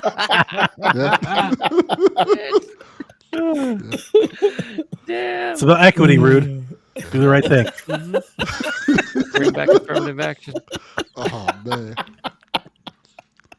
Glass ceilings, everyone knows. All right, let's jump into these questions. D-Life says, where will you be and what will you be doing when the video game crash happens? I was going to say, where were you when the towers got? We're not doing Where that. were you Yeah, on yeah. 9/11? Where will I be? Well, it's the 12th now, actually, but No, not here. It's not. not here, not there. They made it there. Nope, we're still in the past, I'm in the future. which is funny too because we're 1 minute away from 9:11 p.m. Yep. Mm. Wow. 9/11. Deep. Yep. Yeah, man, we went there. Got meta. Yeah, man. Oof. What was the question? Meta world peace. Yeah. That's fitting for this podcast. Dude, that was a It's time in fitting for this NBA, show. man. That's That the was first really. thing I was like, that is good for this show. Mhm. And there's like 6 people out there that get it. Yeah. Fuck, man. That was a moment in time. For Oh, real. that's really Oh, good. man. Oh, what's his dumb question? When the video game crash happens, where will you be and what will you be doing? Oh, I'll be Oh, playing shit, mobile you can get games on my phone. Portals on eBay now for $100. I didn't know that. That's a good deal. Maybe I should keep it. Wait a second. Wait a minute. I'll be playing video games. Like the video game crash don't matter. I still got games to play. So Yeah. Right. I actually started playing that. What's the NFL one in the Apple Arcade that Donnie always talked about? Retro Bowl 25. Yeah. Okay, so I know you've talked Retro about it Bowl's for a long amazing. time. I love just it. started playing it. I don't know why I haven't been playing it. That shit See? is See? addicting. Like I started playing it and I was like, fuck. Then I played like 4 games in a row and I was like, I need to relax. Fucking Retro Bowl is it, man. It is Really- so good. And the fact that the sim portion isn't overly complex, but it is deep. Like I was like, this is a really good game. Yeah. it's cool. I love it. Yeah. Right. To answer the question, I gotta pull up the notes because I'm still going to PlayStation 5. So what are we doing? Where would I be in the video? Just game where crash will you happens? be and what will you be doing when the I'll video be game good. I'll be crash here in my basement, surrounded by like every video game ever. Like I've got Yeah. my Wii U locked and loaded, 64 is locked and loaded, GameCube's Right. locked and loaded, Wii's locked and loaded. I Emulators have the galore. PlayStation. I got the PC, Right. emulators, We're good. fucking Ally. Like I'm good. Like I've got it all. We're I bought all the just games, fine. Yeah. so I'll be fine. Delvin's Start got playing some some old- his house handing discs fives. back and forth. Yep. All 4 of his PS5s, his PSVR 2. He's good. He's got it all. He's got an arcade cabinet or 3. Right. You know? Nah, Good. I will be. I I will did be not clapping realize that cheeks. Portal You'll be costs clapping so much in price. Not even think about video games. Video game crash happened. I'm Okay, that's fine. Uncle Shannon. I'm going on IG Live, clapping these Yeah. cheeks. That's some shit I probably would do by accident. Just accidentally. Damn. Be like, what's on the Twitch stream? Oh, Why is that Delvin? yeah, What is yeah. happening? It would be on the Talk Studios app. Oh shit! People Another episode of turn the PSXP's out stream there. off. yeah, XP is out here clapping cheeks. What is yeah. Not in front of grandma's birds. Yeah. Oh, exactly. That's pretty accurate. Pretty accurate. Wow. That's something Oh else. damn. Yeah. That had have aftershock mercy. on me. Yeah. Whew. Edward Varnell says, I know you will all have your opinions about the PS5 Pro. Will we? Will you check out a retail store to see how it looks on a high-end TV or monitor? I know Digital Foundry did a discussion and said that YouTube doesn't present a real idea how games will run on screens. Fuck no, I'm not a nerd. I'm not going to no goddamn store looking no PlayStation. When's the last time you saw a console hooked up to a high-end TV in a store? That was my thought too. I was like, It's been You'd a have to have long games time. and shit in the store for that. Like, Yeah. Right. I was like, what Outside of what the- type time outside of the travel life Switch? is this? The closest I've seen is not even close at all. Is the Ally being hooked up in Best Buy? Yeah, that's the one I bought too. I bought that one. That's the only thing I I walked see. in, I was close like, to give me that. that shit. Like, hey, I've only ever seen the Switch at Target. Like the Switch has all three models. Like yeah, on the Switch is display. always a Target. Yeah. the closest I've seen recently was going to the swap meet when they tried to sell you that retro console on a CRT. So no, Yeah. I haven't seen any of this. I also don't need to go see what it looks like on a TV or monitor. I can look at my PlayStation and just tell. Okay. There's no Eddie's need. driven. There's no need. Sean Capri, if you haven't noticed, we shame our people who ask us questions. Right. I'm about to buy a PlayStation 4. Like, no. You can get a portal. You're gonna buy a think so. Portal? I think so. So you're keeping But your you're PlayStation. not even gonna have a PlayStation. What are you No, complaining no, on? so I posted a Discord. There's been an update. So I've checked on Mercari, OfferUp, Facebook, and eBay. The prices on used models, even the OG model, like the OG Slim, they're not good enough to warrant the flip. It's going to be about $300. I'm not going to flip it and do all the work for $100. That is not good enough. So instead, he's spending money on a Portal. I might, because here's the reason. Dude, they're cheap as fuck used. I didn't realize they got so cheap. They really When dropped. did they get They so cheap? really You did. can get them for 115, 120 bucks. Like what? Yeah. I saw That's nuts. I saw one on, but I mean, sketchy as hell. But I saw one on OfferUp last night. I think it was like I wonder what $89. GameStop's selling them for. Because They sell portals? I am looking for those earbuds, but I'm just like, I don't know. The audio is still weird on there. Like it's Yeah. either screaming at you or really, really quiet. And so I was like, That's let me see what another these thing Sony about buds this are like. thing. The audio is really good out the speakers on this. Really? thing. Yes, Yeah, it I was is. shocked. Nice. Hmm. But the Portal is fucking beautiful. Like I've been finishing up Spider-Man on it. I kind of just I got want to buy it for Inputs like clean. Jack. Yeah. like just to mess with it for 120 bucks. Like just mess around with it. See what it's like. It does what it's supposed to do. Period. Easy. To make it do what it does. Mhm. It do what it do. Maybe. We'll see. So Geek to Me Radio says, what 5 things would you rather spend $700 on instead of buying the new PS5 Pro? Like what is it? Like 8 Wii U's? However many Wii U's was in the graphic? I'll take all those. Let's see. 100%. 5 things. Delvin's huh? buying whores. That's what he's doing. That's the Delvin is- answer. Whores. 2 chicks at one time. Whores. Yeah, Damn. man. I'm doing chicks at one 2 time. chicks at the Bad same bitches, time. Yeah, man. man. Bad Same bitches damn all time. over. Yeah. Oh, wait a minute. I got breaking news It's here. still. Uh-oh. The Pac-12 is targeting Boise State, Fresno, San Diego, and Colorado State as new members. The Pac-2 looks to expand. Who? Right. Nobody. That's your stuff. What are we talking about? Those are your peeps. Those are your people. They're not here. Yeah, the graphic for $6.99, you can get 4 brand new Wii U's with games, a hard drive, or a PlayStation 4 Pro. You put a Wii U in every TV in the house. Wii U's for everybody. Right. It's like some Oprah on some Wii U. You get a Wii U, like if you get a Wii U, I'm about it. I'm about that Drive down life. the property value so much. I'm about that life. $700 is about 3 King of Diamond strippers. Yeah.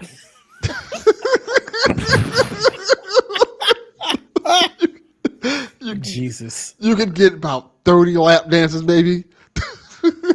Delvin's like, let me get crack and 10 hoes. Crack and 10 hoes, please. Uh-huh. Yeah. He's gonna go to the Dominican Republic and get himself a BBL. I could buy a whole goddamn house in Dominican Republic. For a PlayStation. Buy a family. Oh my God. Not people. Jeez. Damn! Buy Wow. a whole damn family. This went somewhere else Hey, that Pablo, I yeah. didn't want to follow. Like I didn't want to go there. This was against my will. Hey, Not Pablo, on you have a new 9/11. family now. I'm your new dad. Wow. Goodness. Look at me. I'm your I'm new to dad poppy. now. Jesus. Are you gonna be in DR or in the Haitian side? What side? Sean says I can literally buy a set of tires for the van for a PS5 Pro. Yes. You can Yeah, buy $1,000 a in Canada. What is winter? What's that? We don't have that here. Yeah. Now you have fire tires. You can run over the molten lava and shit you have to drive through. We stay home. The asphalt, your asphalt's so hot, you have to have like special tires. The fucking road doesn't melt on the damn road. This fool said 3/4 a pound of weed. Yeah, I mean, I get it. We You could be can high become- You get a brick? hours. Can you get a brick, Starts? Surprise. You like a whole thing? Yeah. You can become Walter White. He's all, listen, I can get keyed up. I'm gonna take that 100%. brick. I'm gonna cut it down and flip it for more bricks. Right. Dude, I told you guys, I got some stuff He's over here like at this. this shop last week. That shit is for real. I was feeling it for like days. I was like I woke up the next day and was like, I'm glad I'm off because I should not have been going to work. Donnie was the definition of smacked. Yeah. I was looking around, I was like, wow, I was a lot stronger than I thought it'd be. The guy warned me. He did warn me. He was like, listen to me. If you have any plans, don't. Cancel. That's what he said to me. He's like, if you have any plans, don't. Just don't. Donnie was out here like the weekend. I can't feel my face when I'm with you, Yeah. but I love it. More than you know. More than you know, sir. God damn. Was there a question? I'm buying shoes. $700. What are you doing? Does it get you like one shoe? Nah, this is like Like 4 or 5 pairs one of shoes. fucking Jordan. one Yeezy. Yeezy. Ugh, absolutely not. Arpo. Nikes all day, getting a bunch of dunks. Just mad A crops. bunch? Are you getting a bunch of dunks? No, Yeah. a couple. You're getting like 2 dunks. No, You're getting a layup. $700. To be honest, for $700, you're getting a layup. You're not getting dunks. Like you're getting. Getting a jumper. Dunks, not Jordans. Yeah, absolutely not. What's the maybe on the WNBA dunk, maybe, but not the real legit shit. I want them He's Sabrina getting ones. horse. Those is fresh. Oh yeah, Yeah, Sabrina ones I are fresh. haven't I haven't seen those. Yeah, I'm same either. Yeah, I like them. Rocco's not on the sheet, so. Free to play Joe says, "What the is PlayStation thinking? Not even a disc drive. No, thank you. That's not a question. The That is disc drive, correct. people are That mad. is this They are thing. thinking about making Well, money. no, it does start with what? What are they thinking? They're thinking making money. Yeah, that is a question. Delvin, can we get the Mr. Krabs? I like money. Really good. SpongeBob, me boyo. They're thinking. I mean, look, they don't lie to you. They're thinking Hiroki, Tataki, whatever. He said it. They're thinking margins. That's what they're thinking about. They're thinking margins. Drew says, are any of you planning to get the Pro? I think a lot of people are going to get one once the GTA game starts being shown off. Absolutely not. Not even a little bit. Yeah, I'm definitely looking to get one. Got a They plan. lost me so hard when they were like, if you buy this and you zoom in, you can see the trees. I was like, Yeah. I'm gonna play GTA 6 on the Switch too. Yeah, there you go. Hey, and this, it would be interesting to see what GTA actually does. Like if the Pro could do it at like 4K 60, that'd be amazing. I don't expect that it will. And I expect that the consoles will probably be able to do like some sort of 4K 30, which makes me hope that we have a 1080 60 option, because that's where that's how I would probably like to play it. I'd rather turn all that shit off so I can play it, quickly. Like I want it to be smooth and fast, like it's supposed to be. I'll let you know how good it is on my Pro. Thanks, because I may wait for a PC. Yeah. I know nobody believes me, but I have an out, and my out is Haley Pass. there you I go. play that shit for free until PC shows up. Right. Yep. So All right, shifting gears completely. June Dub says, well, folks, I've closed up shop. I'm retired from the baby making business. Gaming wise, I'm looking forward to resting, recovery, and getting through some of these damn games. My question is, have any of you gentlemen ever had a vasectomy or had a procedure that you never thought you'd experience when you were younger? time I to have drop had a trial, vasectomy. boys. I've had a vasectomy. Same. We was closed like, up shop. wrap Said it up. nah. Now I can shoot the club up and not have to worry about nothing. Right, exactly, man. Yeah. Nah. All up in those guts freely. Yep. It's easy. Done. I Yeah. do Nah, that baby, anyway. I like the scares. I do that anyway. Delvin said, I'm here for the drama. I'm here for the Right, scares. seriously. I'm here for Trying to the. buy families, so no surprises there. I'm here for the. I missed my that's period. amazing. That mean I can still swim, baby. Delvin's post-nut clarity is way different. He's just like, oh shit. Oh shit! Yeah, might have happened. Yeah. I'm too old for this. Yeah. Right. This fool's about to be a 54-year-old dad. Real Yep. sick. Roll. Like roll. Yeah. Yep. See Dave? Yep. He's got his baby. Yeah. No, absolutely not.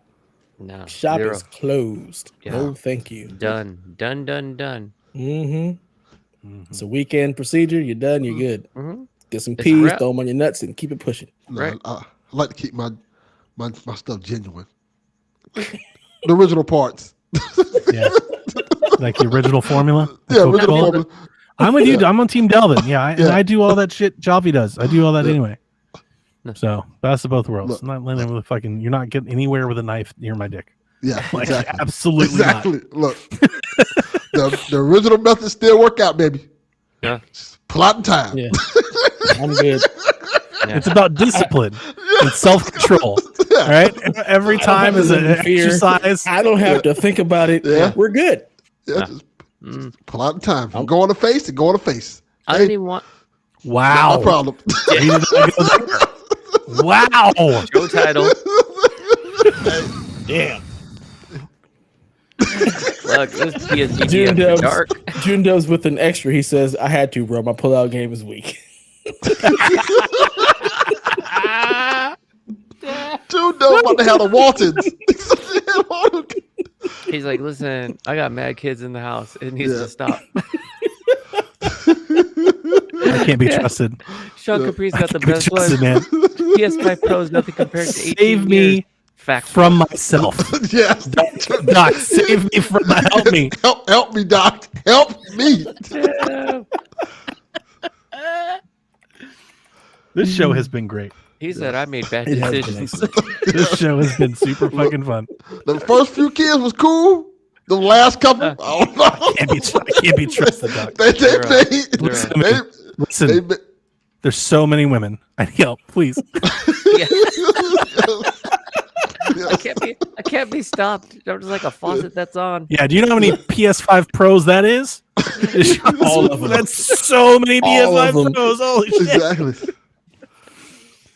Hey, listen, Doc, the PS5 Pro coming out. I need to get my money up. Seriously, Look, bro. I'm paying for too many of these damn kids. This is the best PS5 Pro podcast on the internet. 100%. Exactly. 100%. Oh, yeah. We gave a different infographic. Yes.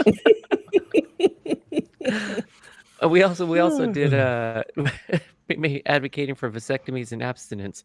You want a PS Pro? We. Don't have kids? We. I advocate for shit. Yeah, don't speak for me.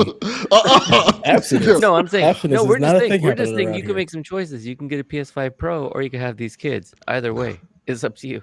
But see, I can take my Yeah. sperm to the sperm bank, make some cash to get a PS5 Pro. Oh my God. You may have to. It's $699.99. Hang on. That's the math I want to do. Okay. Fuck how many switches is a PS5 Pro. I want to know how many sessions is a PS5. What's that math? Like, yo, When Is it like Delvin- 12? Is it 50? I have no idea. What's the Yeah. rates these days? What's the exchange rate? this is the sixth time you've been here this week now. I need a PS5. Delvin's gonna walk up to the sperm bank with the He starts bucket wearing from the disguises. fried rice bucket just full of nut. Here's the bucket. God damn. bucket. Shelby, look. Look. Goodness. Wow. Yeah. What? See, Snow's got a good idea. Child crack tax credit. There you go. Playing somebody else's kids. let me hold your kids, baby, for a PS5 Pro. I had visions of Delvin walks in, he comes back fake nose, comes back fake mustache, comes back Yep. hat. Like Seriously, he just got different personas. non-stop. Yep. Mhm. Yeah, Whew, crazy. only in Florida. that got real crazy. Yeah. Oh Lord. Smoking Joe says, will the sales numbers for the PS5 influence the price point of the Switch 2? No. No. I don't think so, Tim. I don't think. I just laughed at his question when he posted. I was like, absolutely not. No. Yeah. Sorry, They're Joe. not even on Smokeless. You're back to Smokeless Joseph. You no longer get to be Smokeless. Two different audiences. Smokeless Joseph. That's who you are, sir. Currently, you are smoking. Yeah. Smoking something. You went on that 3 pounds of weed. Yeah. 3/4 pound. B-Mock says, how much can we trade Delvin in for so we can all share a PS5 Pro? Welcome back. Welcome back. I mean, what's Delvin worth on the street? He was about to Delvin around. When I go to the sperm bank, we'll find out. We will find out. We will find out soon enough. He's worth a couple of Lucy's. We will find out the market value soon enough. Wow. I'm going to come in here with a PS5 Pro and dehydrated. couple Lucy's, a damaged cup of soup. Damn it, have you lost weight? Been baiting. He got like one of those like wrist guards on. He's just like, oh, not a wrist guard. Oh. They're like, oh, you been skating? Something like that. Something like that. No cocoa butter to be found across the city. Nope. Coming here in a wheelchair. Oh. He did it till he was blind, sir. Oh my god. Oh my god. But I got a PS5 Pro. We thought that was just a rumor.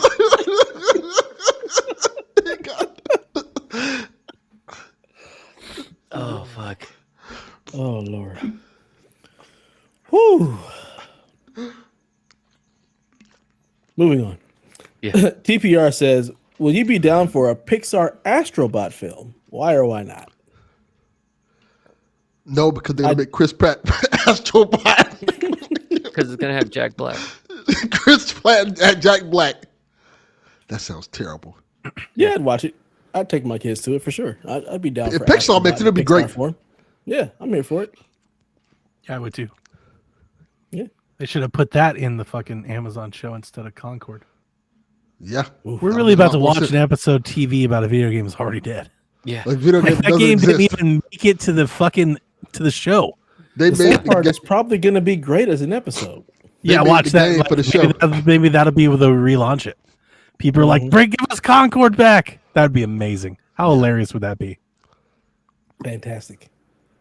They're like, the characters are so good. PS5 Pro. Yep. Let's see. Six Wheels says, what villain would you give a proper origin story to? What? What villain? Delvin the Nut Bandit.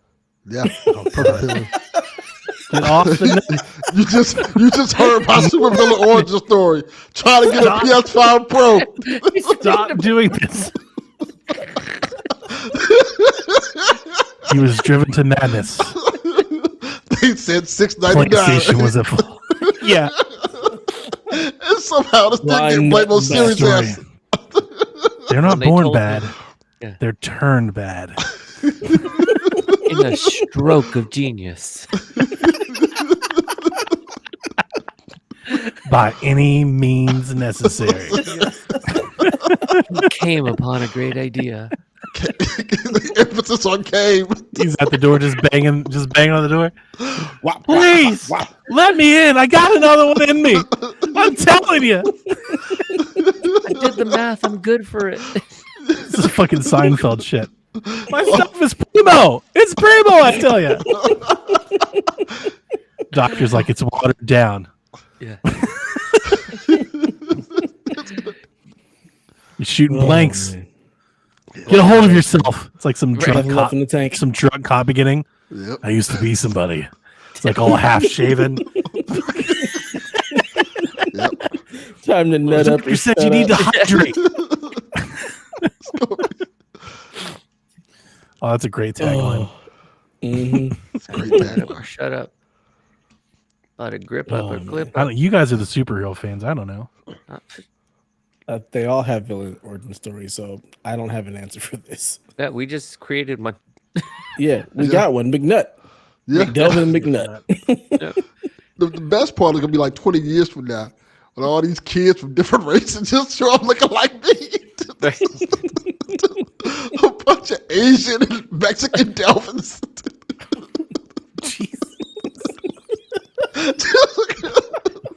This shit is off the rails. The Rainbow Coalition. It was never on the rails. Yeah. What rails? Does this even have rails? Yeah. Oh. God damn. And that just leads right into this. Delvin, who are you romancing in Dragon Age Veilguard? All of them. That was exactly what Every I last one of expected them. you to say. Is it raw dog and dragons and everything? Yep. The dragon suit. Dragons, bears, Like, lions, and tigers. Oh my! The fucking You named koalas. he's like, it's got a hole. I'm in it. Yep. Thanks. Keyholes down. Yep. Can't even get to the Portholes. door. Tree holes. Tree holes. Manhole. Oh man! Yeah. There's a character in. Don't The say Boys manhole. that actually does. Whoa. Yo. That's a whole new meaning.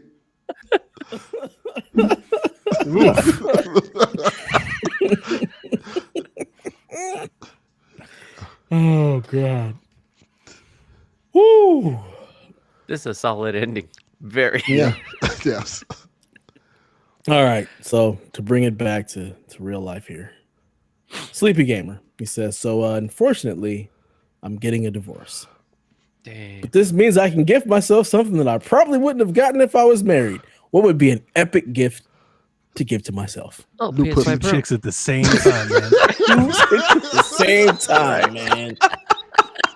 There you go. There New you pussy. go. That's Two what, Right? chicks at the same time. Yeah. I tell you what I do. yeah. see? Two chicks at the same time is what I do, brother. Hey. Yeah. It's facts. Sleeping in the middle of the bed every day. Yep. Oh, yeah, that's true. Yeah, And you know what happens in the middle of the bed? That's why. That's Yeah. that why. happens. Like So I what's told- your splurge? What's your midlife?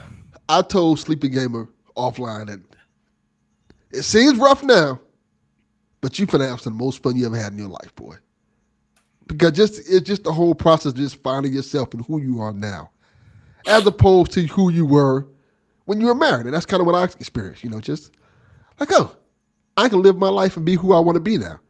I don't have to follow these arbitrary rules. Were you not doing that before? Absolutely not. Those are my questions when everybody goes on a quest to find themselves. I think it's like the most bullshit thing I ever hear. Absolutely I'm gonna go not. find myself. It's like, where were you? Were you lost? Kinda. Donnie, you've been blessed to just be able to be yourself all the time. Yes. Exactly. Apparently, Everybody has yeah. Like this never equate. I'm like, what are y'all out here doing? Because look, I got married when I was young, and I didn't know Same. shit. So now that after I got divorced, I'm like learning a lot about myself and things that I like, and I'm learning how to say no. If I don't like some shit, I'm like, no, I ain't doing that. Fuck that. And if I don't like a girl, I'm like, no, we just don't need to be together. Peace out. So I'm living like you, Donnie. That's, Yeah, that's Donnie like, was, yeah, Donnie I was was living like, like that from that's jump. just me, man. Yeah. Yeah. Like I was that. This is just me. I will echo what you're saying. I was divorced and remarried, and Like a so week. I've gone to it. Not a week, but definitely We were on a break. He saw some bad last year, like, hey, we divorced. No, it wasn't me. Trust me, I went through it. Oh. I had to do the whole legal thing and get the own apartment and weekends. It wasn't fun. I'm glad it wasn't the rest of my life.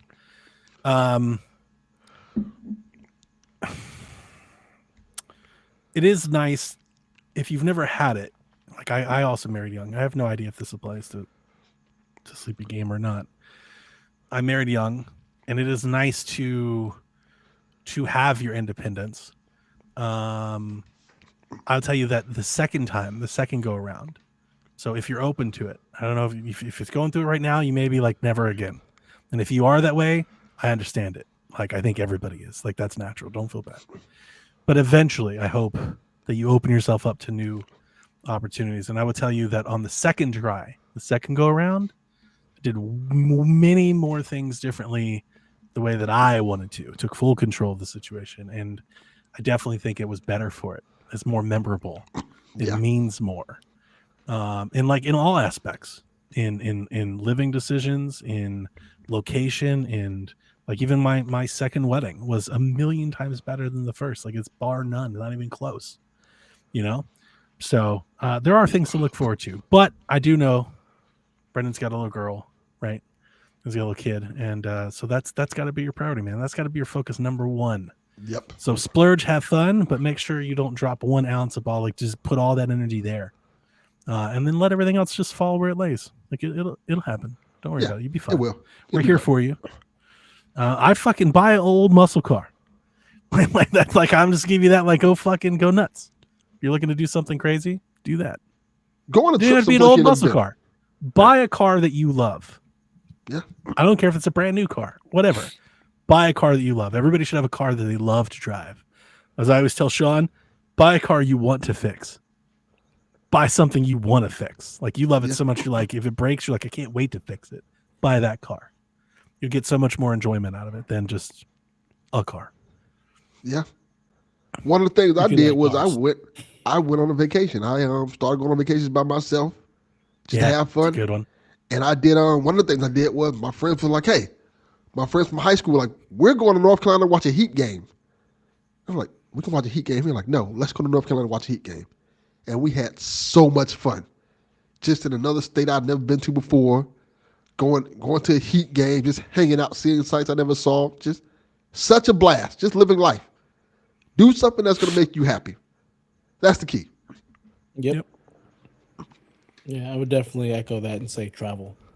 I haven't been through divorce, so I can't speak on that. I've been very lucky. I also got married hella young, but our shit has worked. I've been very blessed there, so I can't speak to that. I know you're going through it. I know it's not easy, so just keep trucking. But yeah, do things that you normally would not have done in your marriage that you really wanted to do. Find something that you were like, I really want to do this, but I can't because of whatever. Yep. Yeah. I mean, if that's it, do it. Ain't nobody saying don't do that. No. But yeah, do something that you normally would not have wouldn't have done because of, whatever the situation was in your marriage. Go find something that just brings you joy. And I think just in all of those, like, as they're saying, like, do something for yourself, do something by yourself. Mm-hmm. Like, get good with you. Like, this is what I like to do. Go to a movie, go to a show, go to I'm not going to lie to you. That's the thing I miss the most. The thing that I missed the most from those 2 years was having my own place.